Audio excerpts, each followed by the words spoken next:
Hello. Oh, hi, Mangoes. Hi. I heard your little toenails coming down the hallway.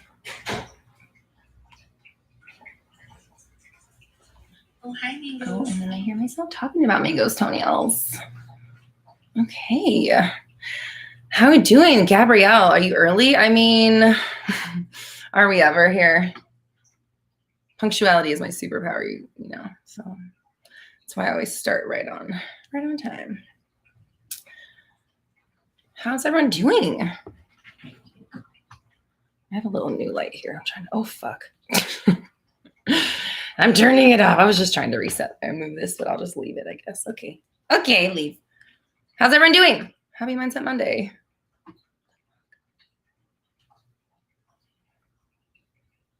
Gabrielle, Lydia. IDK TVH. Hey. Brianna B. She says, hi from Australia. Australia. Dina with an I. Murderous. Oh. Camila. IDK AAP. How are we doing? Oh, let me get this Facebook chat going real fast. Okay.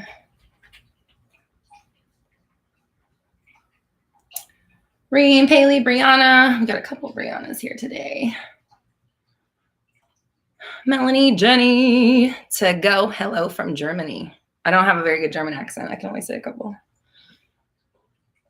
Oh, man. Yeah, I don't want to. My German accent needs work. Gabrielle, you are so sweet. Thank you so much. I appreciate you. How are you doing today? Oh, okay. I just saw your note or your message from above. She said, just want to thank you so much for last week. I turned my whole thought process around and now I know I created it all and my life has been insane. Girl. And then she says, studied LOA for 20 years and finally it clicked last Mindset Monday. Yay. Proud of you. That's awesome. That's so awesome. It's such an amazing feeling when you finally have that realization and that understanding of like, oh shit, I'm doing all of this all the time, all day long. There is no second when I'm not manifesting my world. So I need to be on top of my shit. That's all it means. That's all it means. It's not anything bad. And then when you are on top of all of it, then you just get to, experience the shit that you want faster and easier and even like in greater proportion or greater numbers than you originally expected. So, finding that, getting to that place of understanding, overstanding, really fucking getting the point. Oh shit, it's all the time. This isn't a joke. We aren't exaggerating. This isn't hyperbole. Like, I know I'm like dramatic, but I'm like trying to be as direct and honest as possible. Like, I don't like beating around the bush. I don't like indirect shit. So when I say like all the fucking time, all the thoughts, I mean that. I'm not joking. But proud of you. Thank you. Appreciate you. And glad you are here. Oh, she said, girl, I've done all your workshops and group stuff too. Finally clicked. Wow. That's awesome. That's awesome. Leanne, hello. Bajan Queen. Am I saying that right? He's got to tell me this. Emo, Ashi, Tam Tam. Dina, hi. How are you?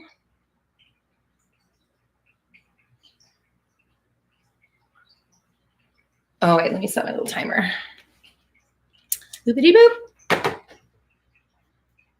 It's more of a formality. It's not like I actually listen to it or follow it. Working on it. Do I think it's possible to manifest someone if you blocked you? Yeah. Who cares if they blocked you? I have a video on it. That means nothing. Okay.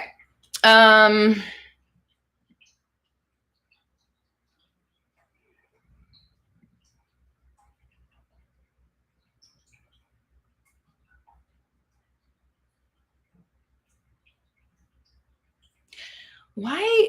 Okay, hold on. What's going on here? Why is this? Why can't I don't know why. What is going on here? I don't know how to untime you out. I don't know why this is happening. I don't know what that, y'all.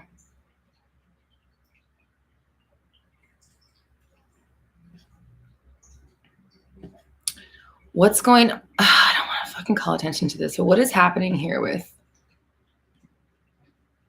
why is Leanne being muted? Somebody please tell me what's going on. I don't know what that's. Sorry, I don't know how to unmute you. I'm not sure what this is about. Sorry. Okay. Sorry, everybody else. I'm just like, what is this? What is this? Why is this happening? I can't untime you out. I don't know what to do. Sorry. I don't know what this is about. Okay. Somebody asked, okay, so yeah, we have a new year planner. It's technically like a 12-month planner, manifestation planner. And it is available free download at my website, roxytalks.com. Somebody asked, just because I saw someone as I was looking through these, somebody asked that, oh, it said the email didn't go through.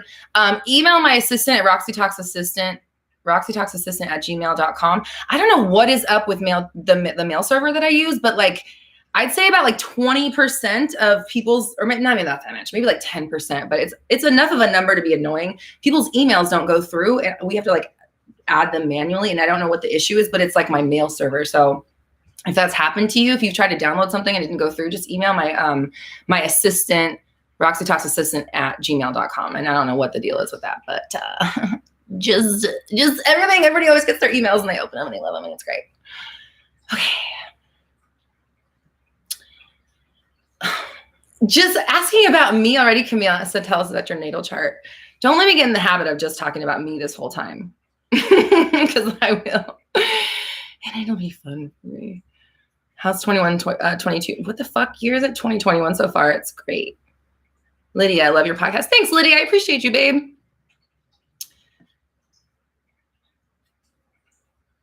And then I saw this earlier. Yeah, I wanted to find this. Angie says, Roxy, I need your help. I think I just lost my manifestation. Girl, no. Oh, I see you down here. I just think my manifestation has fully slipped out of my hands. What the fuck? Why would you think that? Why would you? Okay.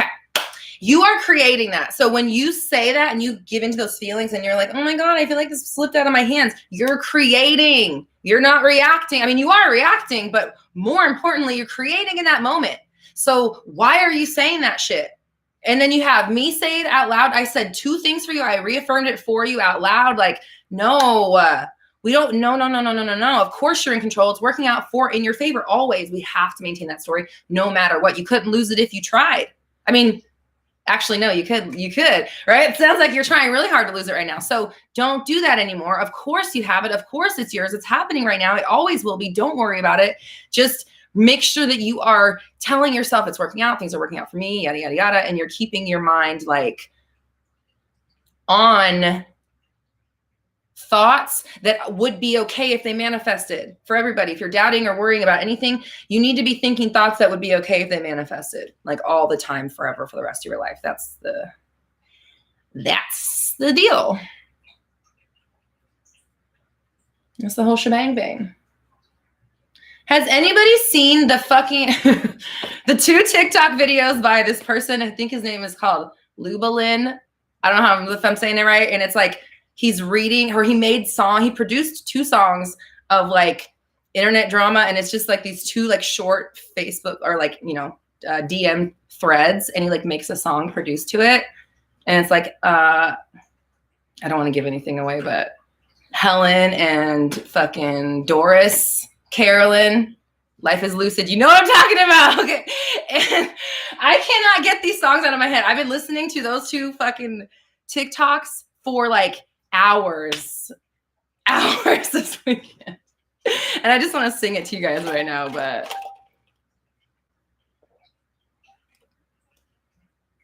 yes, we are sleeping. Yes, exactly. So good. And you guys need to go find Lubalin TikTok. Fuck, this person is a genius, and I cannot wait till he makes 1 billion more. And I wanted to leave a comment and be like, don't ever stop making these. And then people say that to me sometimes, and it's like, that makes me want to like never make a video again. So I was like, thanks for sharing your gifts. I didn't want to like tell him to make more, but I wanted to let him know, like, your other videos have 1 million views. These have like 20 million. These 2, just please make more of this. And they're so good. The music is incredible. His vocals are amazing. And like the videos themselves, his delivery, you guys gotta go see it. Yeah, the spinoffs are like, their spinoffs are okay. I did get lost on that too, but they're just, I mean, Carolyn. Okay. Yes, just saw the Carolyn Doors TikTok. Thank you. It is the funniest thing of all time right now, today and yesterday, this weekend. Funniest thing of all weekend. Okay. What is this person saying? I don't see, okay. Somebody said something about, needing subtitles on my video, on the videos. Okay. I know I talk really fast and mush mouth sometimes, and I apologize. My brain is just like so fast. I'm just trying to like squirt all this shit out. I don't, we can include a transcription. I can include a transcription, I think, in, where I upload my podcast. I think you can add a transcription there. So I will, Malachi is here. So I will, Dina, can you message Rye and just please, I don't know if she's here. Can you message her and just tell her that, we want to add, whatever I just subtitles, no, transcriptions to my podcast so everybody can enjoy the information. Oh my gosh, I love this name. Everyone needs a little sparkle. Cute. I love it. Okay, sorry. I know there's a super chat that came through. I just saw. Okay, here we go. S Market. I'm sorry. I hate when I can't, when I mess up people's names. Okay. Screenshot. Sorry. Screen name. Okay. Says, sorry. Okay, hold on. Oh, okay. Messages like this make me laugh. Okay. And I love you and I appreciate you and thank you for the super chat. But this person says, at this point, I don't have any, in all caps, limiting beliefs. There's no way. There's no fucking way. Because because that's not the last thing you said. If that was all you said and you like send a super chat just to say that, I would be like, damn, this person doesn't have any limiting beliefs left. But then you follow it with circumstances. So it's not true. I mean, I appreciate the fact that you are thinking in the right way, but I just, if that's I don't have any limiting beliefs except for these ones I'm about to say, is what I'm saying here. So just to draw attention to it for you. Okay. So this person says, at this point, I don't have any limiting beliefs, but this night I had the strangest dream. My SV hated me and she was with a third party. When I woke up, I didn't react, but still, like, what the fuck, LOL. So I would argue and say you did react because we're talking about it right now. You know what I mean? And like, even if you don't, if you had no limiting beliefs, you'd wake up and be like, that was a weird dream, and then move the fuck on with your day. Like, as much as I appreciate the generosity, and I'm not trying to like talk shit to you, I just want to like, hold up the mirror here and say like, but you paid to have me to ask about that, right? So like there's not a full, like, to me, I would say like, you're not fully convinced because like a dream about them cheating is just like a nightmare. It's not anything but a nightmare. It's like, like, or if we're talking dream interpretation, okay, that's one thing, but like, I don't know. I just like, if it like, I would never, like, if I've had dreams about my husband, like I've had, when you wake up, I've had dreams about my husband cheating and woken up and been like, fuck you, man, and been all mad at him. That's funny. But it's like, I'm secure in my marriage and I don't like think that, like, I didn't think that he was actually cheating on me, or wasn't like, why did I have that dream? What does this mean? I was just like, you motherfucker. Like, and I think it was like my sister too, like completely, very unlikely, like 100% unlikely. And it was just like that side eye all day, but it like didn't make me like actually question my relationship. Like, I think that there's like a difference between, and I'm just assuming off of the couple sentences I got here, but like every time somebody says to me, I don't have any limiting beliefs, they proceed to explain some limiting beliefs to me. So like to me, immediately I'm like, okay, let's hear about these limiting beliefs that you don't have anymore. Not trying to put you down, not saying that you don't not have limiting beliefs, but just, I would think personally as a coach, if somebody didn't have any limiting beliefs and they had a dream about the person like with a third party, like you're not okay about that, right? Like you're like, it's an issue. Like you said, what the fuck? I see that you're like, you know, no, it's cool, but like, what the fuck? You get what I'm saying? It's like the story's not really fully there yet. I don't know if that makes sense. I just like, there's a difference between like, I'm doing all the work on how many limiting beliefs, yet I had this dream. Like, what the fuck does that mean? Versus like, you motherfucker cheated on me in your dream last night, or my dream last night, you bitch. Like, that's a different energy. It's not like I'm questioning my relationship. It's more just like, how dare you show up in my dream like that? Like, you know what I mean? I don't know. I think it's a different approach or whatever. Does that make sense? You know.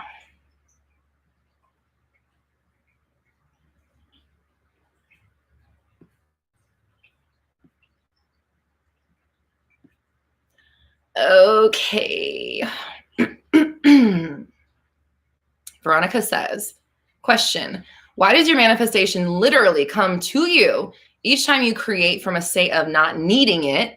It's so confusing why wholeness actually fuses you to that timeline faster. But is it though? It's a mirror. It's a mirror. Okay, so if I'm guided by spirit guides, whoever's here today is super fucking sassy, because I just want to be like, have you ever used a mirror before?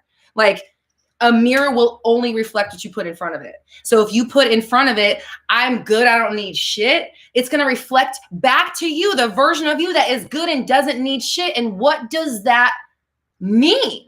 If I'm good and I don't need anything, then by default, by definition, I must already have everything I need. So that's what I'm holding up in front of the mirror, because that is what is reflecting. It's a direct reflection, just like a mirror, you know? So like, if I don't like what I'm putting in front of my mirror, me continuing to hold it up is not going to change it. I have to put down that thing I'm holding up and put something else up in order to see something else reflected. And so if you are needing something, you will see back to you reflected you needing something. And by definition, if you need something, you don't have everything, right? Because there's still stuff you need. Therefore, you are not whole or complete. So why wouldn't wholeness reflect wholeness? And why wouldn't lack reflect lack when the world is a mirror? Let's see. Transcribe that. I'm just kidding. Sorry. Just kidding. I don't know. It's a sassy guide today. Sassy.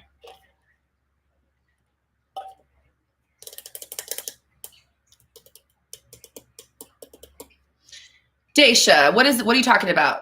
Can you give me some context here what you're talking about? I'm really interested. I went viral for fucking myself up. What is that? That sounds like a fucking YouTube title. Okay.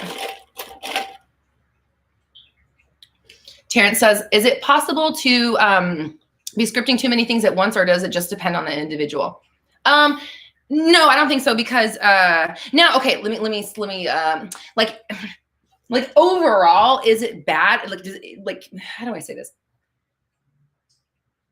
Like, I would say it might be detrimental to you if you have a hard time like keeping it all, like the storyline all going. Like, if you can't remember all the things, then it might be harder. It might like dilute everything, because you're not able to focus as well on or like, you know, let's say like you're not carrying the story going all the time for all the things, then it just might slow everything down. So if you're not able to put all your focus, or let me say not putting your focus on everything at once, but meaning like, if this thing's on my mind, I'm focusing on this in the right way. If this thing's on my mind, I'm focusing on it the right way. Cause that's how my approach is. It's like, no, I'll talk about or manifest or script about whatever it is I want, period, ever. Because when I speak about a subject, or when I think about a subject, or when I react to a subject, I'm only giving it the story that I have assigned, the newest story I've assigned it.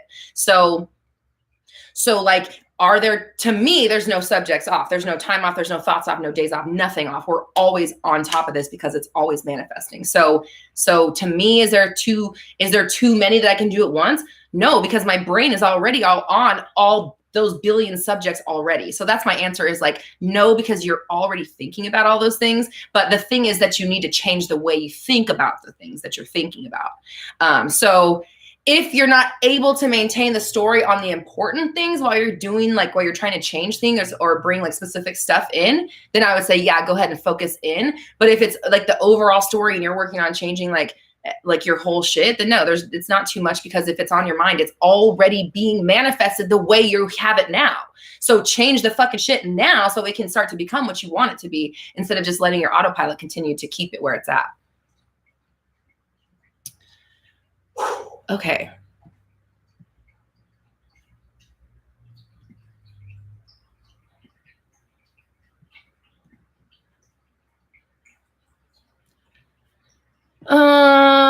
Where's Dacia's? Where's? Okay,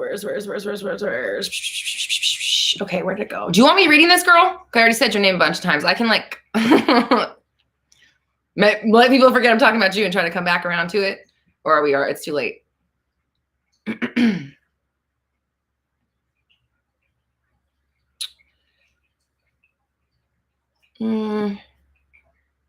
Where's the beginning of this?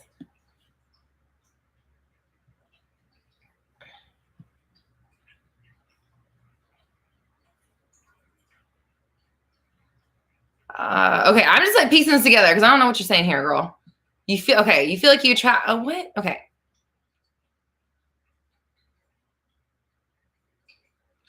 So, okay. Snoop Dogg posted you trying to flip into the ocean. It has 1.5 million views. It wasn't supposed to leave my friend group. But your specific person who originally submitted to a meme Instagram. Am I supposed to be reading this on the internet? To a meme Instagram. Your specific person originally submitted to a meme Instagram. From there, it went viral. What? Sorry, I'm so confused. I'm trying to like, no offense, girl, I love you, but these are like so out of order. I'm like, what the fuck's going on? Okay. 1.5 million. There's one up here I want to come back to. I feel like I attracted friends, and now since the video went viral, I feel like I attracted fake friends and don't know how to fix it. It's too late at this point. No. It's nothing's too late. Girl, can you type this shit in one message? Like, I can't. I'm trying to like piece all this together. Okay. So nothing's too late. I don't know what does the time have to do? I'm so confused. I am so confused on this kid.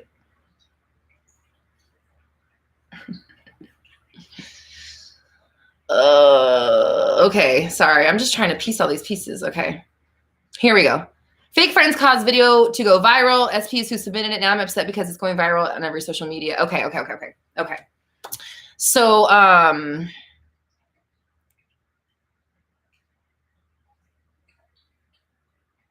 okay. Well, now, all right. The issue is from here forward, the issue is not that the video is out. The point is, how do you respond now, right? So all we have is now. You only have present moments, okay? So from here forward, we need to choose a story for you that works, that you can like lean into and just like give it your all, because first things first, it's okay. I don't know what the video is, but it's okay. It's fine. It's all good. And it's only going to improve your life and improve your quality of life. It's only going to make your friendships tighter, stronger, more loyal, more honest and legit. It's only going to make you feel more secure in your life, more trusting of the people around you. It's only going to make you feel better about yourself and improve your life overall. So everything from here forward needs to fit that narrative, right? So it like, you can now you have some options here. You can just okay. So here's the thing. You said, I don't know, them bitches are fake. Well, there you go. Do you want to rewrite it and fix it? Or do you want to continue to talk about how fake they are and how pissed you are and how you feel like you were wronged? That's up to you. But if you're asking me for a solution, I'm not going to sit here and affirm that those bitches are fake, because we're not going there anymore. You want a new reality, cool. If you want to stay in the old one, then like, this isn't the conversation for that, you know? You want new friends? Okay, so say that you have loyal friend. I'm not saying say that they're loyal. I said say the people around you are loyal and your friendships are solid and you trust them. Because if you intend and manifest and say, I have loyal people around me, I trust everybody, I have these deep relationships, I know they have my back, I'm not worried about anything, then just like what we were talking about earlier, you have to reflect that in the mirror in order to have that reflected back to you. Like that's what you have to show it. So if you keep talking about fake bitches, guess what? You're going to keep getting fake bitches. I guarantee it. So I'm not saying you don't have to say shit about them. You don't have to put any energy on them if you don't want to. If that's too triggering for you, then fine. Then just clean them up, send them on the shelf. You know what? Honestly, let them. They did what they needed to do. You're welcome for the fucking content I provided you. Have a nice life. I'll see you over there. No hard feelings. But over here where I am, loyalty, respect, honesty, open, trust. That's all I know. That's all I speak, and that's all I see. So it's like you have to stand really, really firm in that if you want to change this. And also if you want, you can start visualizing that shit being erased off of every fucking account that it's on. I would do that too. I would do I would do as many, like you've seen my, well, I'm not assuming. If you've seen my manifesting a house video, like throw the book at your manifestation. Every angle you can approach it at when it's something really important. Revise it, change the way it feels, change the way you feel, revise the people, I would just be doing a whole lot of shifting if it was like, I don't know how triggered you are by it, but yeah, Gabrielle says you can revise anything. So revise, and then really work on your reactions and really work on your definitions, because it's not going to obviously serve you to describe them as fake ass bitches. We don't need, one fake ass bitch is one too fucking many. So we need as minimum as we possibly can. You know what I'm saying? Okay. Z-Book, see, when I have 2 super chats, I'm just going to read this right now because I'm seeing. When manifesting, I have the manifesting physical appearance videos. When manifesting physical appearance, when you look in the mirror, you change, you try to ignore, just say what you see you want. Yeah, that's exactly what I do, is I tell the mirror. I tell myself what I see in my reflection. You all do. We all do that. But if you are reacting to your physical current, you're going to get more of that or make it worse, obviously. So you can react to whatever current, whatever reality you want. They're all there. So I'm going to react to the reality I want to be in. How about that? Can you guys wrap your mind around it that way? Think about it like this. When you're trying to change the current, when you're trying to change what you're sitting through right now, you are reacting to a reality that you don't necessarily want to be in anymore, but your reaction to it validates it and keeps you there, right? So when you want to change your situation it doesn't matter when we're talking about, you must be reacting to the reality you want to be in. Does that make sense? That's a different way of saying it. It's a different way of looking at this. Instead of thinking about changing or anything like that. No, like I am constantly shifting already. That part is out of my hands. And the shift happens in the conception. So if I'm in a current reality I don't like, I cannot react to it. I can't afford to. I don't want to. I don't want to be here anymore. I just said so. So I must only react to the reality I want to be in. So if you want to be in a reality where your skin is clear, then you must react to the reflection of your face as if you are in the reality where your skin is clear. Does that make sense? Where'd that come from? I don't know. Somewhere about that. Okay. All right. I'm getting to these super chats. Thank you so much. Lydia, appreciate you, babe. Should you engage in any kind of contact with SP if he isn't the version you want yet? I didn't respond to his message because it triggers me. I want something serious and he's scared to commit. Let me believe. Okay. That's cute. I think it's cute that you labeled it an LB, but like, let's just erase it. We don't even have to give it. We don't need nothing. We don't need to affirm it at all. So should you engage in any kind of contact with SP isn't the version you want? That's a you question, because the answer is, can you do that without being triggered? It sounds like you can't. So I would say it probably isn't the best idea. Of course you can. It's your world. You can do whatever you want. You can set the rules where I can be around them and not react and still go where I want. But if you are, just like that last thing I just said, if you are reacting to a version of him you don't want, you're keeping the version you're reacting to. So you must react to the version you want, even if you're seeing the version you don't want. Okay? If your SP is doing some shit, this is for everybody. If your SP is doing some shit you don't like, do not react to that version unless you want to keep that version. react to your ideal version in the now. Okay? If that means neutrality, fine. If you have to say something to your person in the moment to like get a point across or to stand up for yourself, fine, do so. But up here, everything's fine. We have such a great relationship. Everything's working out. Or I'm glad I'm saying this because now the relationship's going to be even better, or whatever you need to say. Just always tweak that story to reflect your best possible outcome no matter what you're doing.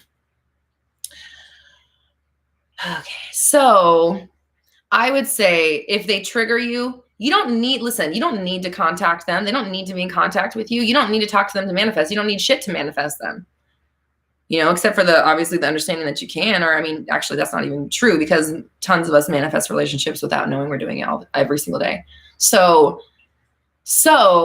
if it's triggering you, then I would say no, because that's too expensive. Like the cost of being triggered is way higher than the value of like exchanging some meaningless text with a version that you're not really interested in, right? Like I think it costs more on your end to dish out the energy that you're reacting when you're reacting in your old reality versus the like small bit of get from a text message that's like after a while you're like, okay, well, where's the next one?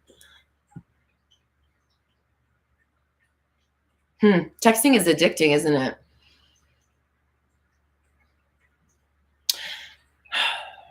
I've never really thought about it like that till that just came out of my mouth that way. But like I see and talk to so many people like getting ghosted, or like people that, they'll respond for a little while, then they don't. And then they're just like sitting there literally fiending for a fucking text message.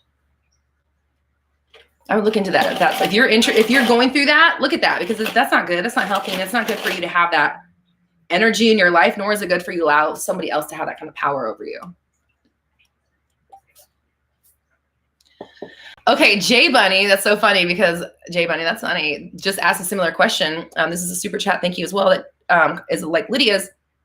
What's your opinion on dating coaches that tell us not to contact and ignore our ex to attract them? Okay, my opinion on that is that, like, just like I said before, I think it's good to not be in contact with an SP if they're triggering you, obviously, for the reasons I just said 2 seconds ago. It's because it's not worth being triggered for just that little bit of fucking subpar contact, because it's not like it's good contact. Let's be honest. It's not like it's what you want, right? Or else we wouldn't be still be here trying to fix things and make them go our way. So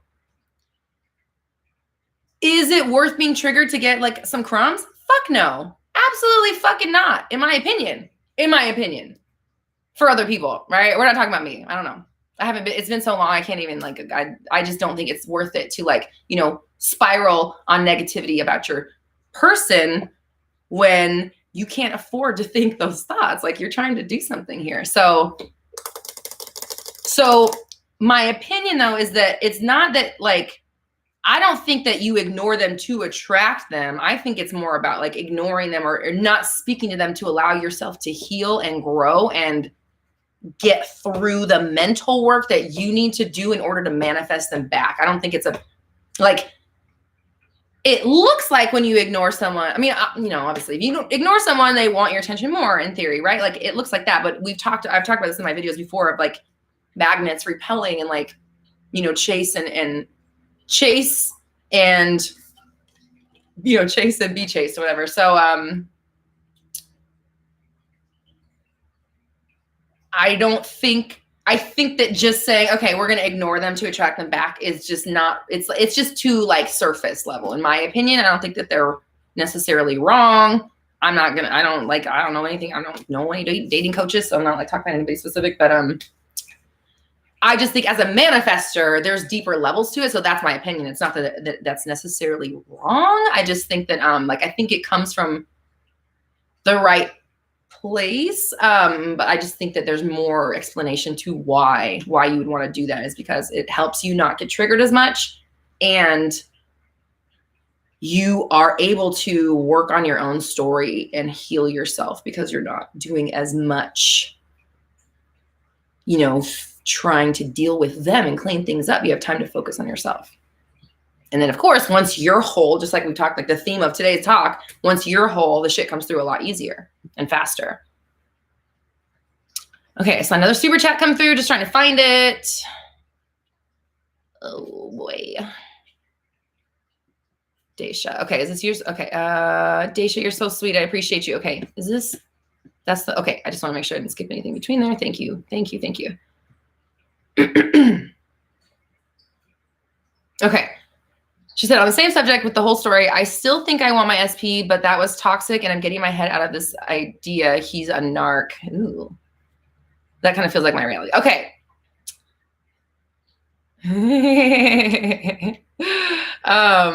Gabrielle, sorry, I just looked at it and Gabrielle says, I changed my SP's name in my phone to Pink Shirt. Okay, so Daisha.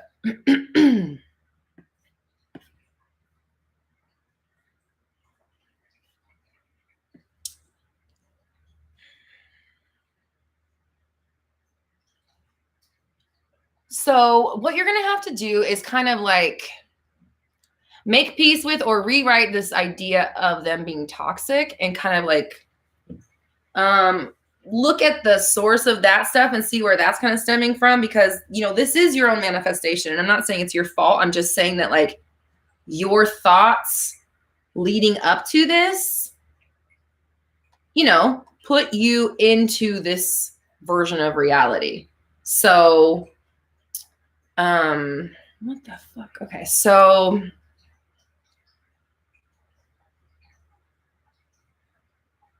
like the addressing the toxicity on like a sub level, like for within you, is going to be really important here, because that issue is like obviously still going to be there.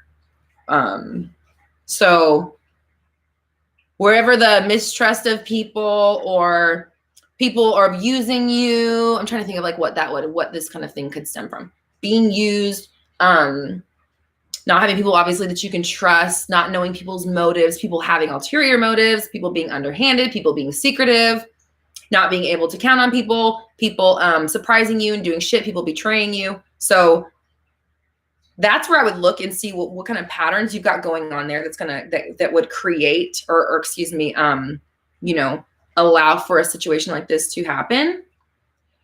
And because that's going to be, again, it's going to be really important, because you're going to have to, that's going to be something that will permeate your life and is bigger than just this one incident and will show its head again. So that's what I would start there. And then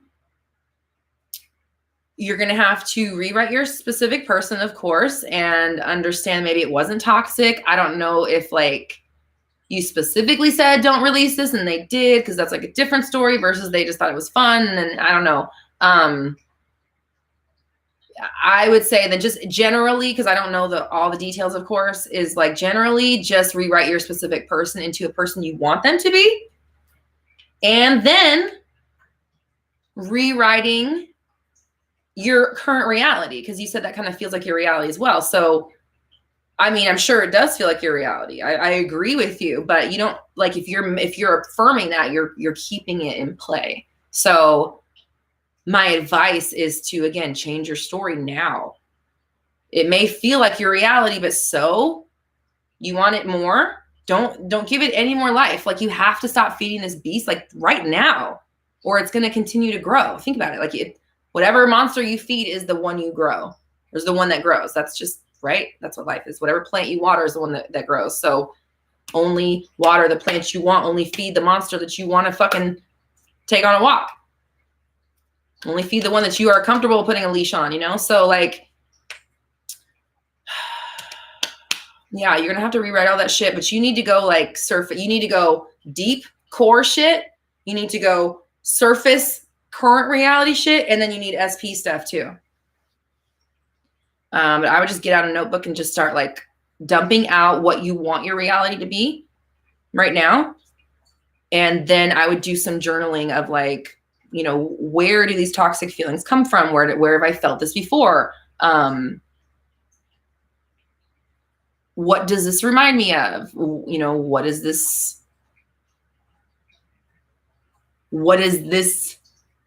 bringing up within me, you know, and just try to kind of connect the dots so that you can start rewriting things like at a sub level, and get at that whatever's underneath there with the trust and the betrayal shit.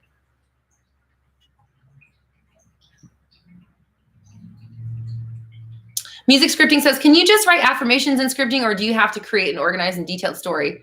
I get so confused when I'm scripting that I'm afraid it won't be enough to manifest the desire. Whatever it is, it's enough. You are fine. But I think it's very much more powerful. I just write affirmations.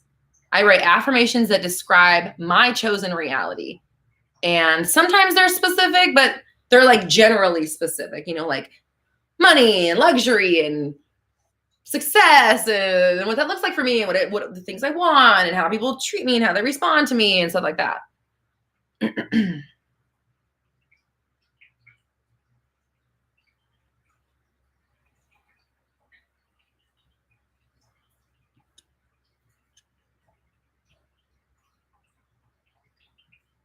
Daisha, I appreciate you, babe. Thank you. Okay, and you also said, you're so right. I just think about your toxic relationships video, and I'm like, I'm not sure if my SP falls in that category. This is the problem. If you're not sure, that's the problem. There isn't a yes, they fall into it. No, they don't. It's that you are putting them in the category. Do you get that? I just want you to see, it's like, there isn't like, yeah, your SP is toxic, or yeah, your friends are toxic, or no, they're only 49% toxic. No, there is Daisha's definition of toxic, which she is putting on these people. So they, of course they are. They have to be, because you have defined them as such. So like, I just want you to see that, like, when you're saying these things and wondering about things, and I don't know if it's this, and I feel like this, and blah, blah, you are manifesting. Those are declarations, okay? And they're not strong ones. I don't know if they're toxic. That's fucked up, because now you're going to get someone who might be toxic. That sounds scarier to me than someone you know is toxic, right? Because like that's like sounds someone's going to fucking blindside you, or could, I don't know. They might be toxic. I don't fucking know. I chose to roll the dice. I chose not to make a decision and say that they were not toxic, or whatever the opposite of toxic is healthy and helpful and kind and honest and true and upfront.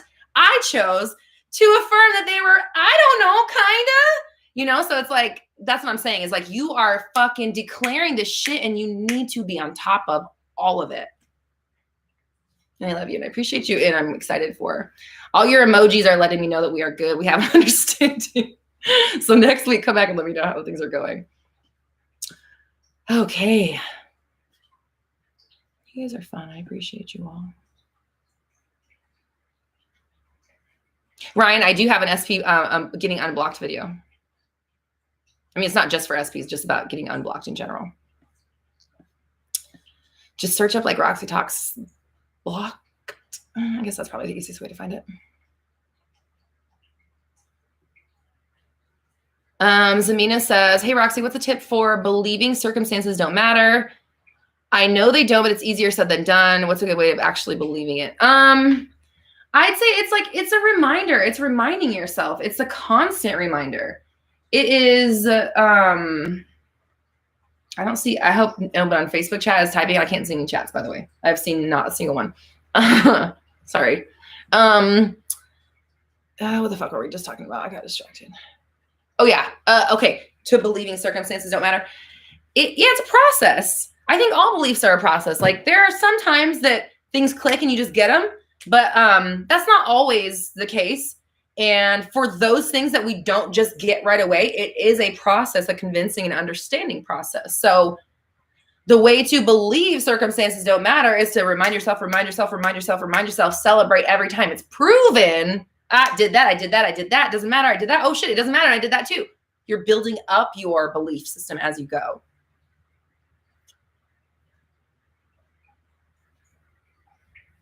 I can take my little Dr. Savies. Oh, there's a cat hair in here. I don't know why I like to show. I just want to show so you guys like don't think I'm taking anything crazy or something. Not that it fucking, I mean, what does it matter? People on the internet say some crazy shit sometimes. No, they don't. They're very nice. People only have nice things to say about me though, so that's all I know.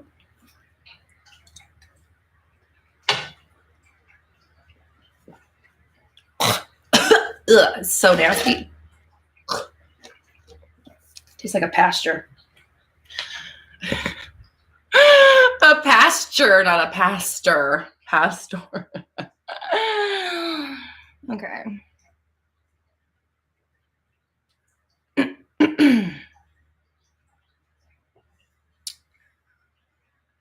Okay. I don't know who's talking about reprogramming the subconscious, but I like Magda says, your subconscious gets programmed since you're a baby and it is possible to change it. I study psychology, so it's why I personally believe it, but others don't. Everyone is different. Yeah. I'm with you. I also, now, I mean, obviously I graduated college in 2008, so it's like been a while since I was in school, but I was a behavioral science major with an emphasis in psychology. And that's like what my approach, kind of like incorporates. And so it is about like that subconscious and that underlying shit, because it is extremely important. And I like that you're saying your subconscious gets programmed since you're a baby. So that is how, because in our consciousness, our awareness in general, the being awake and alive is what manifests. So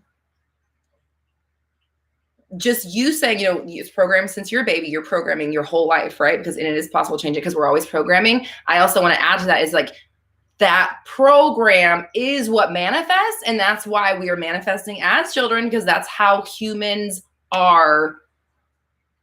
perpetuate their life, is through manifestation. So, it's all your life. It's all, if you are running, then manifestation's happening. There's just no way around it.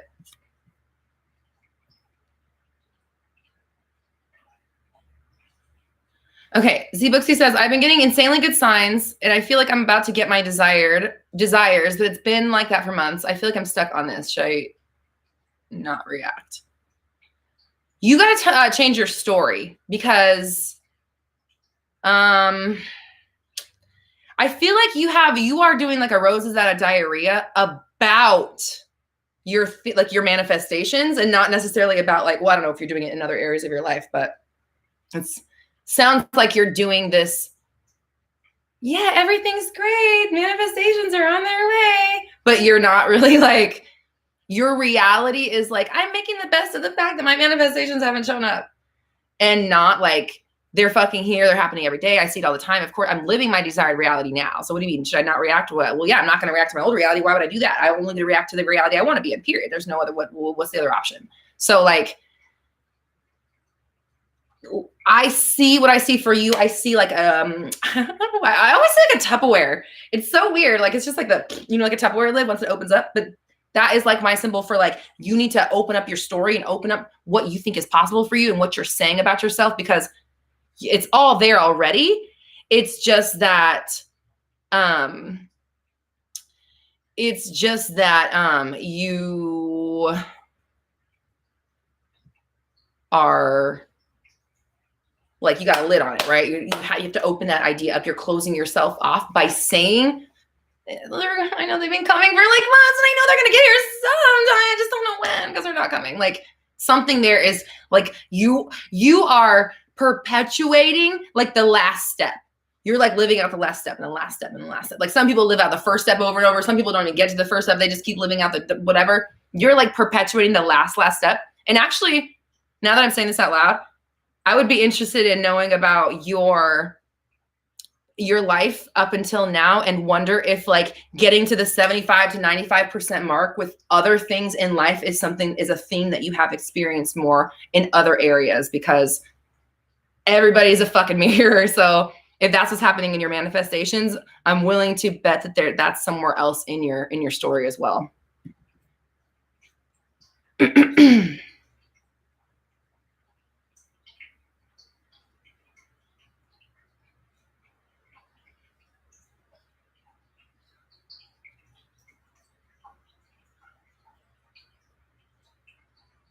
Z-Buxy says, yes, I feel like I'm just living in the last step. Like, OMG, it's coming, 11/11. Exactly. Yeah.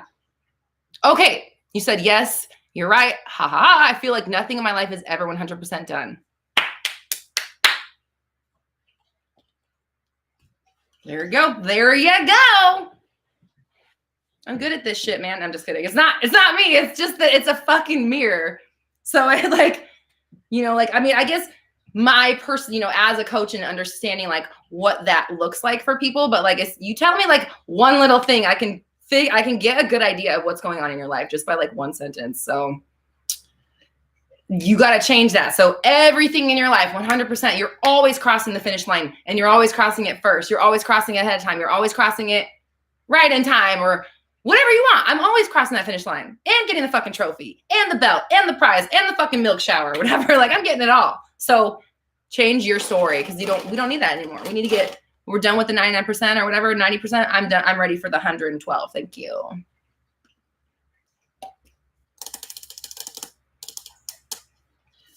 Zoya says, does someone have any tips to be positive while manifesting? Sometimes I feel like I can't focus due to anxiety and negative thoughts. Okay. So Zoya, I don't know if you have my 30 days of alignment. It's a free download that I have on my website, roxytalks.com. But that's what that's like what helped me change my whole life. And like that period of my life was like the most positive I've ever been. Was like, I did it for, I think I went like 75 days straight or something like that. Of just like positive every single day. And it was real. And then it was just like, the one day I realized I didn't have to be positive to manifest, that just, everything stopped. Now I'm just like, bitch, it's mine. But in a loving way. Anyways, so yeah, download my 30 days of alignment and check that out, because it's like, obviously it's 30 days worth of habits that'll help you build up a practice of incorporating positivity into your life every single day and living that way. As long as you keep that shit, the ideas up, you'll stay there. And then also, I do have a video on manifesting with anxiety and depression. That's the name of it. So I talk about that with anxiety. And like, when you're having anxiety and you can't, like, your thoughts are going crazy, try to just self-soothe with like, it's fine, it's okay, everything's okay, I'm okay, everything's all good. Something like that. It's fine, it's fine, it's fine, it's fine, it's fine, it's all good, it's all good, it's all good, or whatever. That usually helps me. I don't know why. Like, I've always done that, like, just in general. I don't know. I remember like, it doesn't matter. But anyways, lots of times in my life before I really understood manifesting it, I would just like, everything's fine. It's fine. It's fine. It's all good. It's all good. And it would like get me through a situation like better than I expected. So, oh yeah. Lydia says, listen to Roxy's affirmations for anxiety. I have that too. Yeah. I have affirmations. I call them tapes. I'm so old. I have an affirmations tape on YouTube, or you can download it on Apple or my website, roxytalks.com as well. And you can listen to that as well. Okay.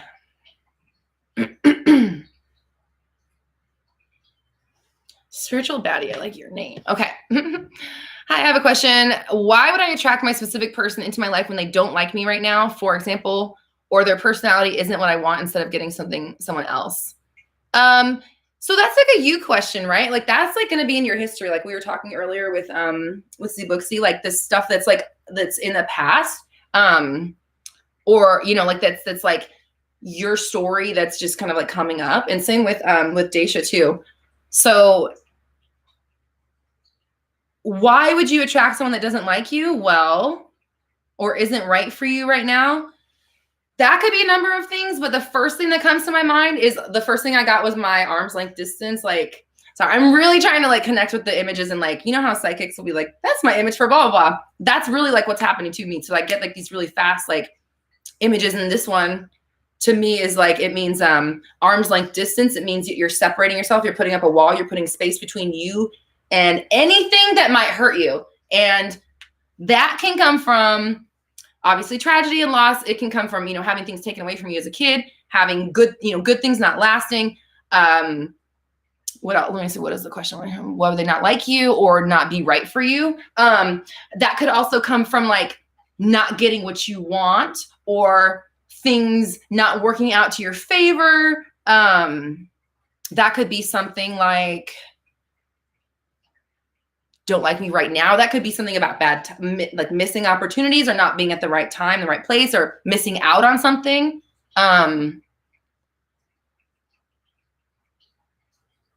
Why are you manifesting the wrong thing instead of what you want? That's like what the heart of that is. Why am I manifesting the wrong thing instead of what I want?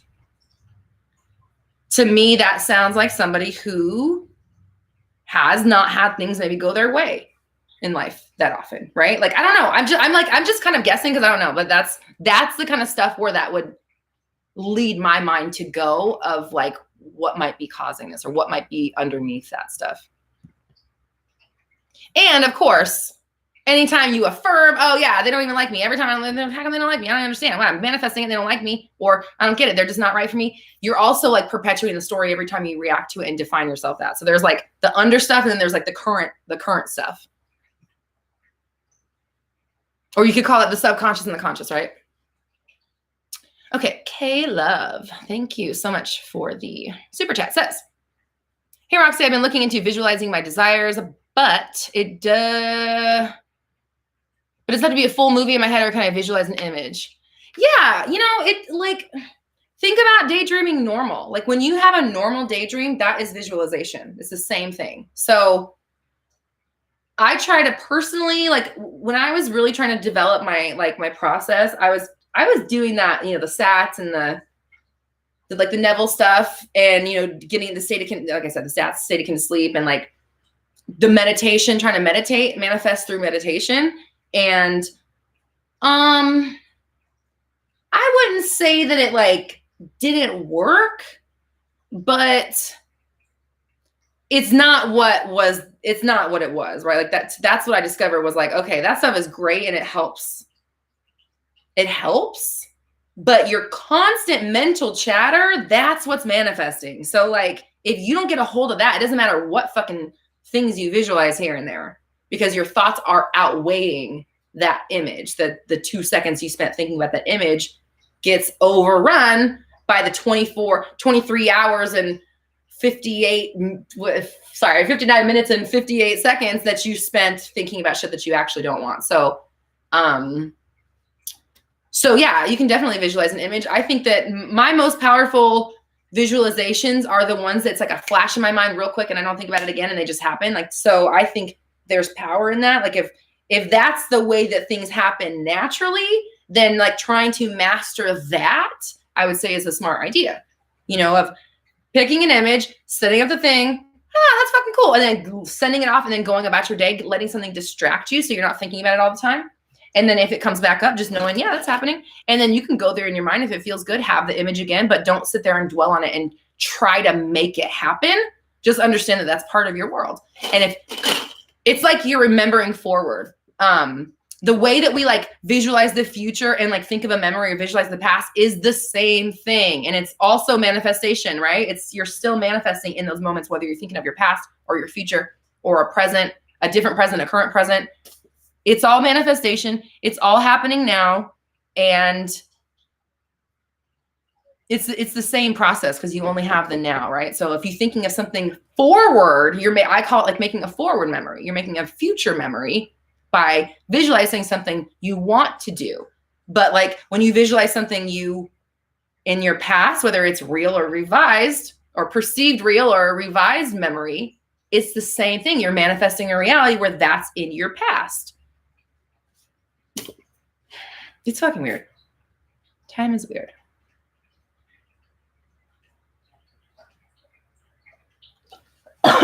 Excuse me. Okay.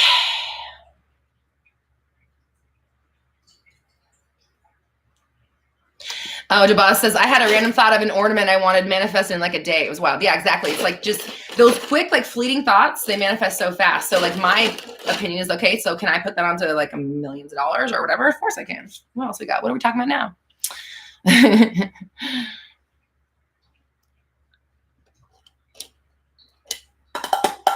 Can you manifest someone that is made up or fiction? Yeah, absolutely.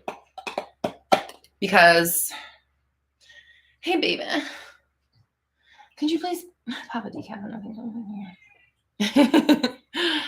I'm running. Whenever this sound starts coming through, that's like, oh, my coffee is low.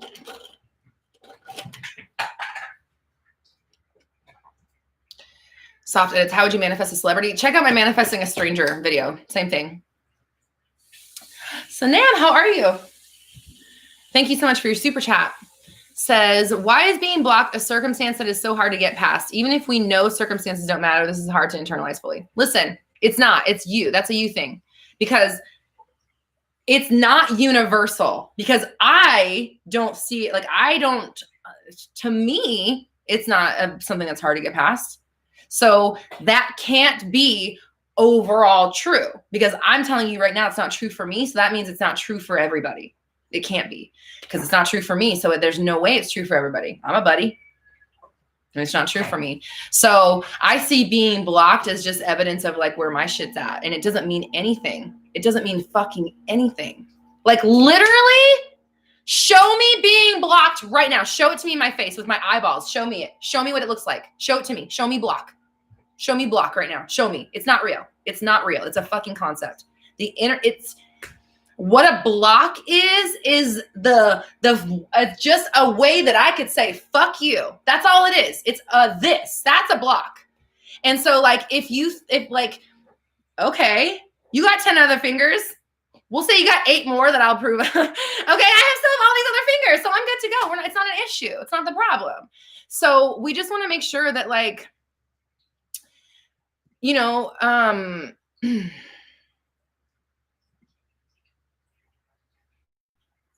lot of Z-Booksy, I see you and I appreciate you. Thank you. Okay, so when you say it's hard to get past, that's why it's hard to get past, because you think it's hard to get past and you think that it's a slight or it's, you know, you're getting that finger and it's getting the reaction that it was intended, right? Like, but the finger only means the finger if I find it offensive. Otherwise, it's just a fucking part of my hand. You know what I'm saying? So like, just, it doesn't mean anything but what you said it means to you. So why is being blocked a circumstance so hard to get past? You tell me. Why is it so hard for you to get past being blocked? Because it's not hard for me. I don't give a fuck if someone blocks me. You think I don't even notice if someone blocks me. And if I do, rewrite. Like, oh shit, I better work on this story. That's it. That's the only thing it does is like, oh, I'm just kidding. This person loves me. We have a great relationship. Because I don't fucking know. I don't know why you would block me. So we have a great relationship and you love me. That's all I know. I can't, like, there's no what it would have mean. You know what I mean? Like it's just not worth like, okay. You know, I don't know. You're manifesting when you're like, this is so hard. How can they block me? Oh my God, fuck this. Oh my God. You're like, have you seen The Secret? You know, in The Secret when he's like, I want a bike. And it's like, when like his energy like bursts out of like reverberates out of him. That's what you're doing too. And you're like, this is so fucking hard to internalize. I'm fucking being blocked. You're just like squirting it all over your life. And no, we don't want to do that. So circumstances do not matter. Nothing is hard for you to internalize, or at least stop saying that. Stop saying it's hard to get past. If you even notice, you're like, okay, I should probably rewrite that relationship, and you move the fuck on. That's what I want, the definition I want you to give blocking to you. A block is a signifier that you have not been tending to that relationship in the way that maybe you want to. That's all. That is all. Don't let it mean anything beyond that.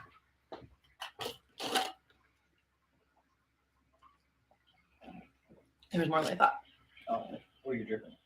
I keep getting coffee on this chair. Thank you.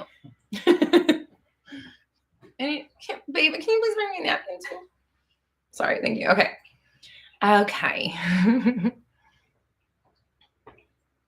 Oh my God, look at these towels my husband got. You guys have seen my cat, right? You guys know what my cat looks like. Look at this fucking towel.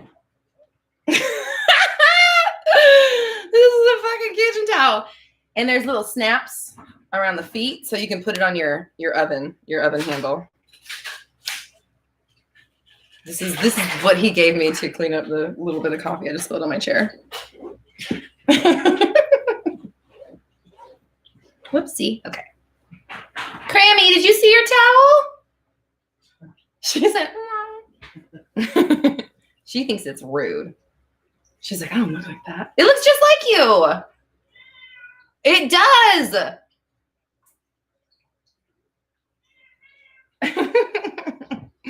Okay. Oh my God. Life is funny. Oh, Leanne, you're back. Okay. I don't know what the fuck happened. Oh my God, Rylan came. Oh, bitch. Brittany. I'm just kidding. Thank you, Beta. Brittany. Soph says, is it normal to release feelings of anger after strengthening my self-concept? Can't help but feel anger for accepting a reality that no longer resonates with me this time. Listen, anger is fine. Everything is fine. Like if you can, I'll be angry as fuck and know things are still working out for me and nothing can change that. So like, you know what I mean? It doesn't be like reaction. The emotion is like the fucking icing. It's like, what flavor is the cake? You know? So be very conscious. Like you can be angry. Of course, fucking be angry if you want. I can't believe I used to accept that shit. Not anymore. I don't fucking think so. But it's like, it's anger with power. You know, it's like, you're going to be angry with power. If you're going to be sad with power. I'm fucking sad and shit is still working out for me. Ah! You know, be sad with power, be angry with power, be happy with power, be bored with power. You know what I'm saying? Like you can still feel the emotion you're feeling without affirming that shit's bad in your world. Okay, I see super chats coming through. Thanks, guys. Okay, Aquarian says, hi, boo, it's Aquarian cat from last week. Can you elaborate on everyone as you pushed out? Because I've been trying my hardest, but I don't know. Okay, so, you know, each one of us has our own little version of reality that we're in.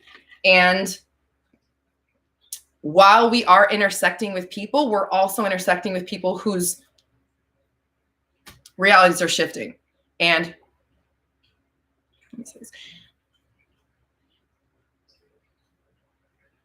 okay. Think about yourself as like everybody's in like a little bubble, okay? Everyone has their own little personal reality bubble. And in your personal reality, you are going to experience other bubbles the way that you define life to be and the way that you expect people to show up to you. So if my bubble interacts with someone else's bubble, that connection is going to prove me right in some way because I'm writing the story. Now, on their end, over here in this bubble, they're also doing the same thing. And this bubble of me, I don't know.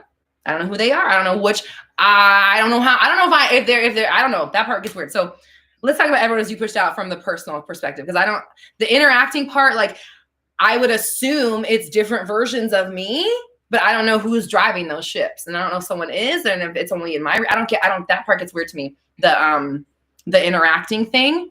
How they come together, but it doesn't matter because we do know that you still are controlling the bubbles you come in contact with when you're inside your own bubble, which you are. So what they're experiencing, I don't really give a fuck. Doesn't really matter. It's irrelevant to my story completely because I can't put myself in their bubble and they can't put themselves in mine. If we do connect, it's going to be a connection that validates my story and validates their story. Somehow what they're experiencing might not be what I'm experiencing in our own little realities, but doesn't really matter because I can always select a new version of them by thinking and thinking about them, describing them, reacting to them, seeing them, assigning them a new definition as the way I want them to be, if that makes sense. So like what goes on in anybody else's reality is completely irrelevant. And if you make it a deal and think about it and think it matters, then it is, and it does. Otherwise, it's completely irrelevant. There's no reason. I don't know why the phrase on God's green earth just came in my head, but there's no reason on God's green earth that you should allow what's going on in someone else's bubble to affect yours because it doesn't. And you're just doing yourself a disservice by thinking it does because it really doesn't. And I don't know how or why, because it's like there's near infinite realities. So that already is a mind fuck. So I don't even know how I don't know the mechanics of it. And I don't really understand fully the mixing, the crossing of the swords, if you will. But like, all I know is that for sure is from your reality, you are in control of the way people show up to you and for you because you are defining them with your expectations, your fears, your worries, your doubts, your insecurities, good stuff and bad, not necessarily good or bad, but just your story of how people act and about how they act and how you receive is going to be played out by the world around you, and the world around you happens to be full of people as well. So in your reality, you have the say, and that's all that fucking matters.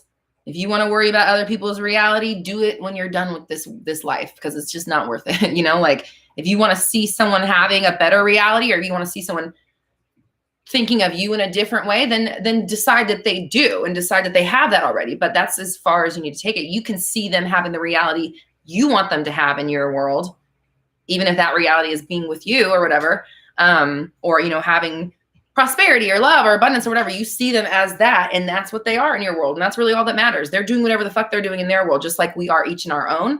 Doesn't really matter. It doesn't affect you. So don't worry about it. Focus more on you and how you're defining and reacting to people. Okay, I saw another super chat come through. Lydia, thank you so much, says, any good affirmations for commitment issues / opening up to people / breaking down the walls / being vulnerable / people holding at arm's length? 11, thank you. Okay, I'm actually putting out a commitment affirmations video in the next couple weeks. I have 2 that are coming up. I have one that's like it's like a sexy, but it's like sexy, make your SP like attracted to you one. It's quite racy for my personal taste, I will say. Me and Malachi have had a little bit of creative differences over what kinds of sounds and noises should be in the background of this track. And let me just say right now, if anybody listens to that sexy track and you hear any sort of moaning and groaning, it is not me. I was just, if he's still on here, I was shocked. I was texting, I was like, Malachi! I was like, I can't have these people up here thinking I'm moaning on these tracks. So anyways, I'm putting on a sexy time. I know I'm not answering your question yet, but I will.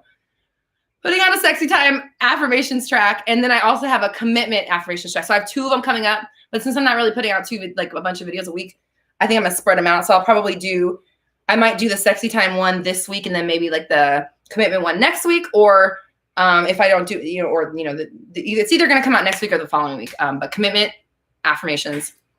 So there's that coming. I just want to say that. Secondly, what would I say for commitment issues, opening up to people, breaking down the walls, being vulnerable, holding people at arm's length? Okay, so I would just start like, okay, first one, commitment issues. Well, what are commitment issues? Not feeling safe. Okay, so I feel safe. I am here for the long haul. I love the feeling of long-term connection and commitment to people. It feels good to be committed to anything in life that I am into, or person or whatever. I like the idea of having things around for a long time. It feels good knowing that these things aren't going anywhere. Okay, so the next thing is opening up to people. Well, I feel great opening up to people. I have wonderful people in my life who make me feel safe. I love that I can share myself with the people around me. I feel good sharing myself. It's so nice to have people who know the real me, who I can open up to and just be honest. They share themselves with me. I share myself with them, and we just have this great connection. It feels so good in my life, or whatever. Okay. Like whatever it is, just say that it is that. What would that be like? Breaking down the walls. Literally visually, like walls coming down. Wow. I feel so open. I feel so connected. I'm ready to like have some real relationships or connections in my life. I'm excited to break down these walls. It feels so good to be vulnerable. I like the way it feels to be vulnerable. I am vulnerable and I like it, and it's good, and it's making me stronger. Oh, which is the next one. Okay. Yeah. So, and then I am strong. My vulnerability is a strength. My strength is a strength. My vulnerability is a strength. I can open myself up to people and feel great about it. I can stand up to people and feel great about it. I can hold them accountable and feel great about it. They can do the same and feel great, because we have the open honesty and we have trust between us. We're able to communicate our true feelings, and feels good for everybody involved. And then holding up people at arm's length, I let people in. I'm glad I'm letting people in. The walls are coming down, and I have these amazing people in my life. I have wonderful people now. I do have these incredible connections of people I can trust and be myself around. I have this great network of people who we have each other's backs. We really are here for each other. Yeah. So like, change that story and then just like live it, be it. And you got this. I'm excited for you. Please let us know how it works. Okay. Okay. So another super chat come through. And then, okay, I can only accept a few more. It's 2:15. It's not too late. I have to film my podcast today. Okay. SC says, hey, Roxy, help with revising for an SP who felt too young to commit and not ready. When we dated, I have a bunch of your one-liners on my phone and they hype me up. So I remember I'm a bad bitch. Yes, I love that. Okay. Also, we'll just say I do have that new commitment affirmations coming out. I'll put it out next week. I'll make sure to get the sexy time, the sexy one out this week. I don't know what day. We'll see. The sexy one will get out this week. And when am I going to release these videos? I hate having to worry about the YouTube algorithm. It's so dumb. Oh, fuck me. Okay, you guys. Okay, no more super chats. Thank you. I love you and I appreciate you. I just looked up and there was like 4 more. Okay. Help with an SP who felt too young to commit. So they're ready, right? Obviously they're ready. So they're ready. They're excited. They've done all the work. They are figuring it out.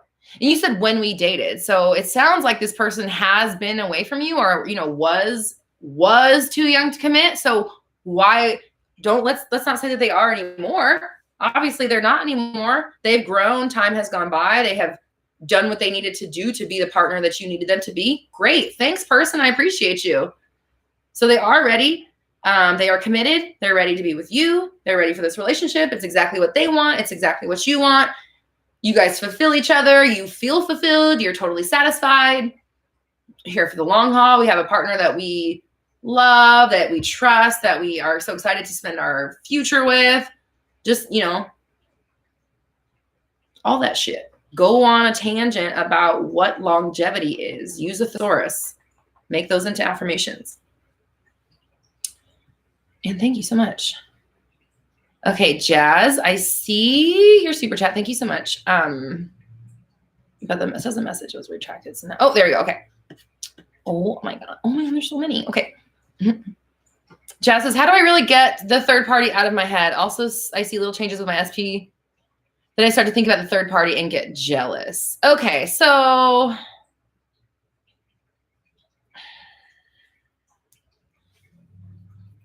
you're going to have to deal with your underlying issues where the jealousy stems from. Again, in general, that comes from places like, it could come from having, from having siblings that got more attention than you or got more stuff than you, or not getting, attention from family members or something like that. Like generally the jealousy comes from like a lack as a young person,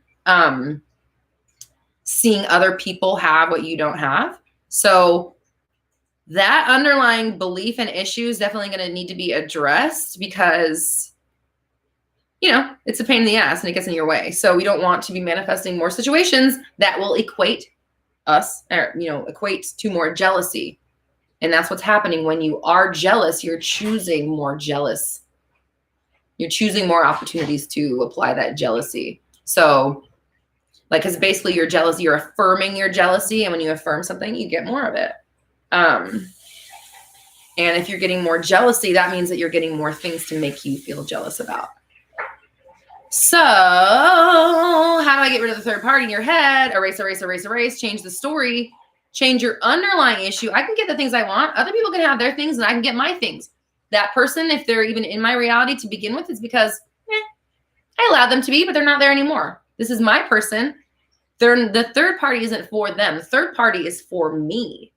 The third party is my manifestation to show me areas that I can improve and make my life even better. So it's a good thing. See it as a good thing. Erase. Change the story about them. Make sure you change the story of the third party. Go give them something else to enjoy in their life. We don't need to do it with negativity. We just send them off on their own and intend that they find what they're looking for and go over there and do it then. Cool.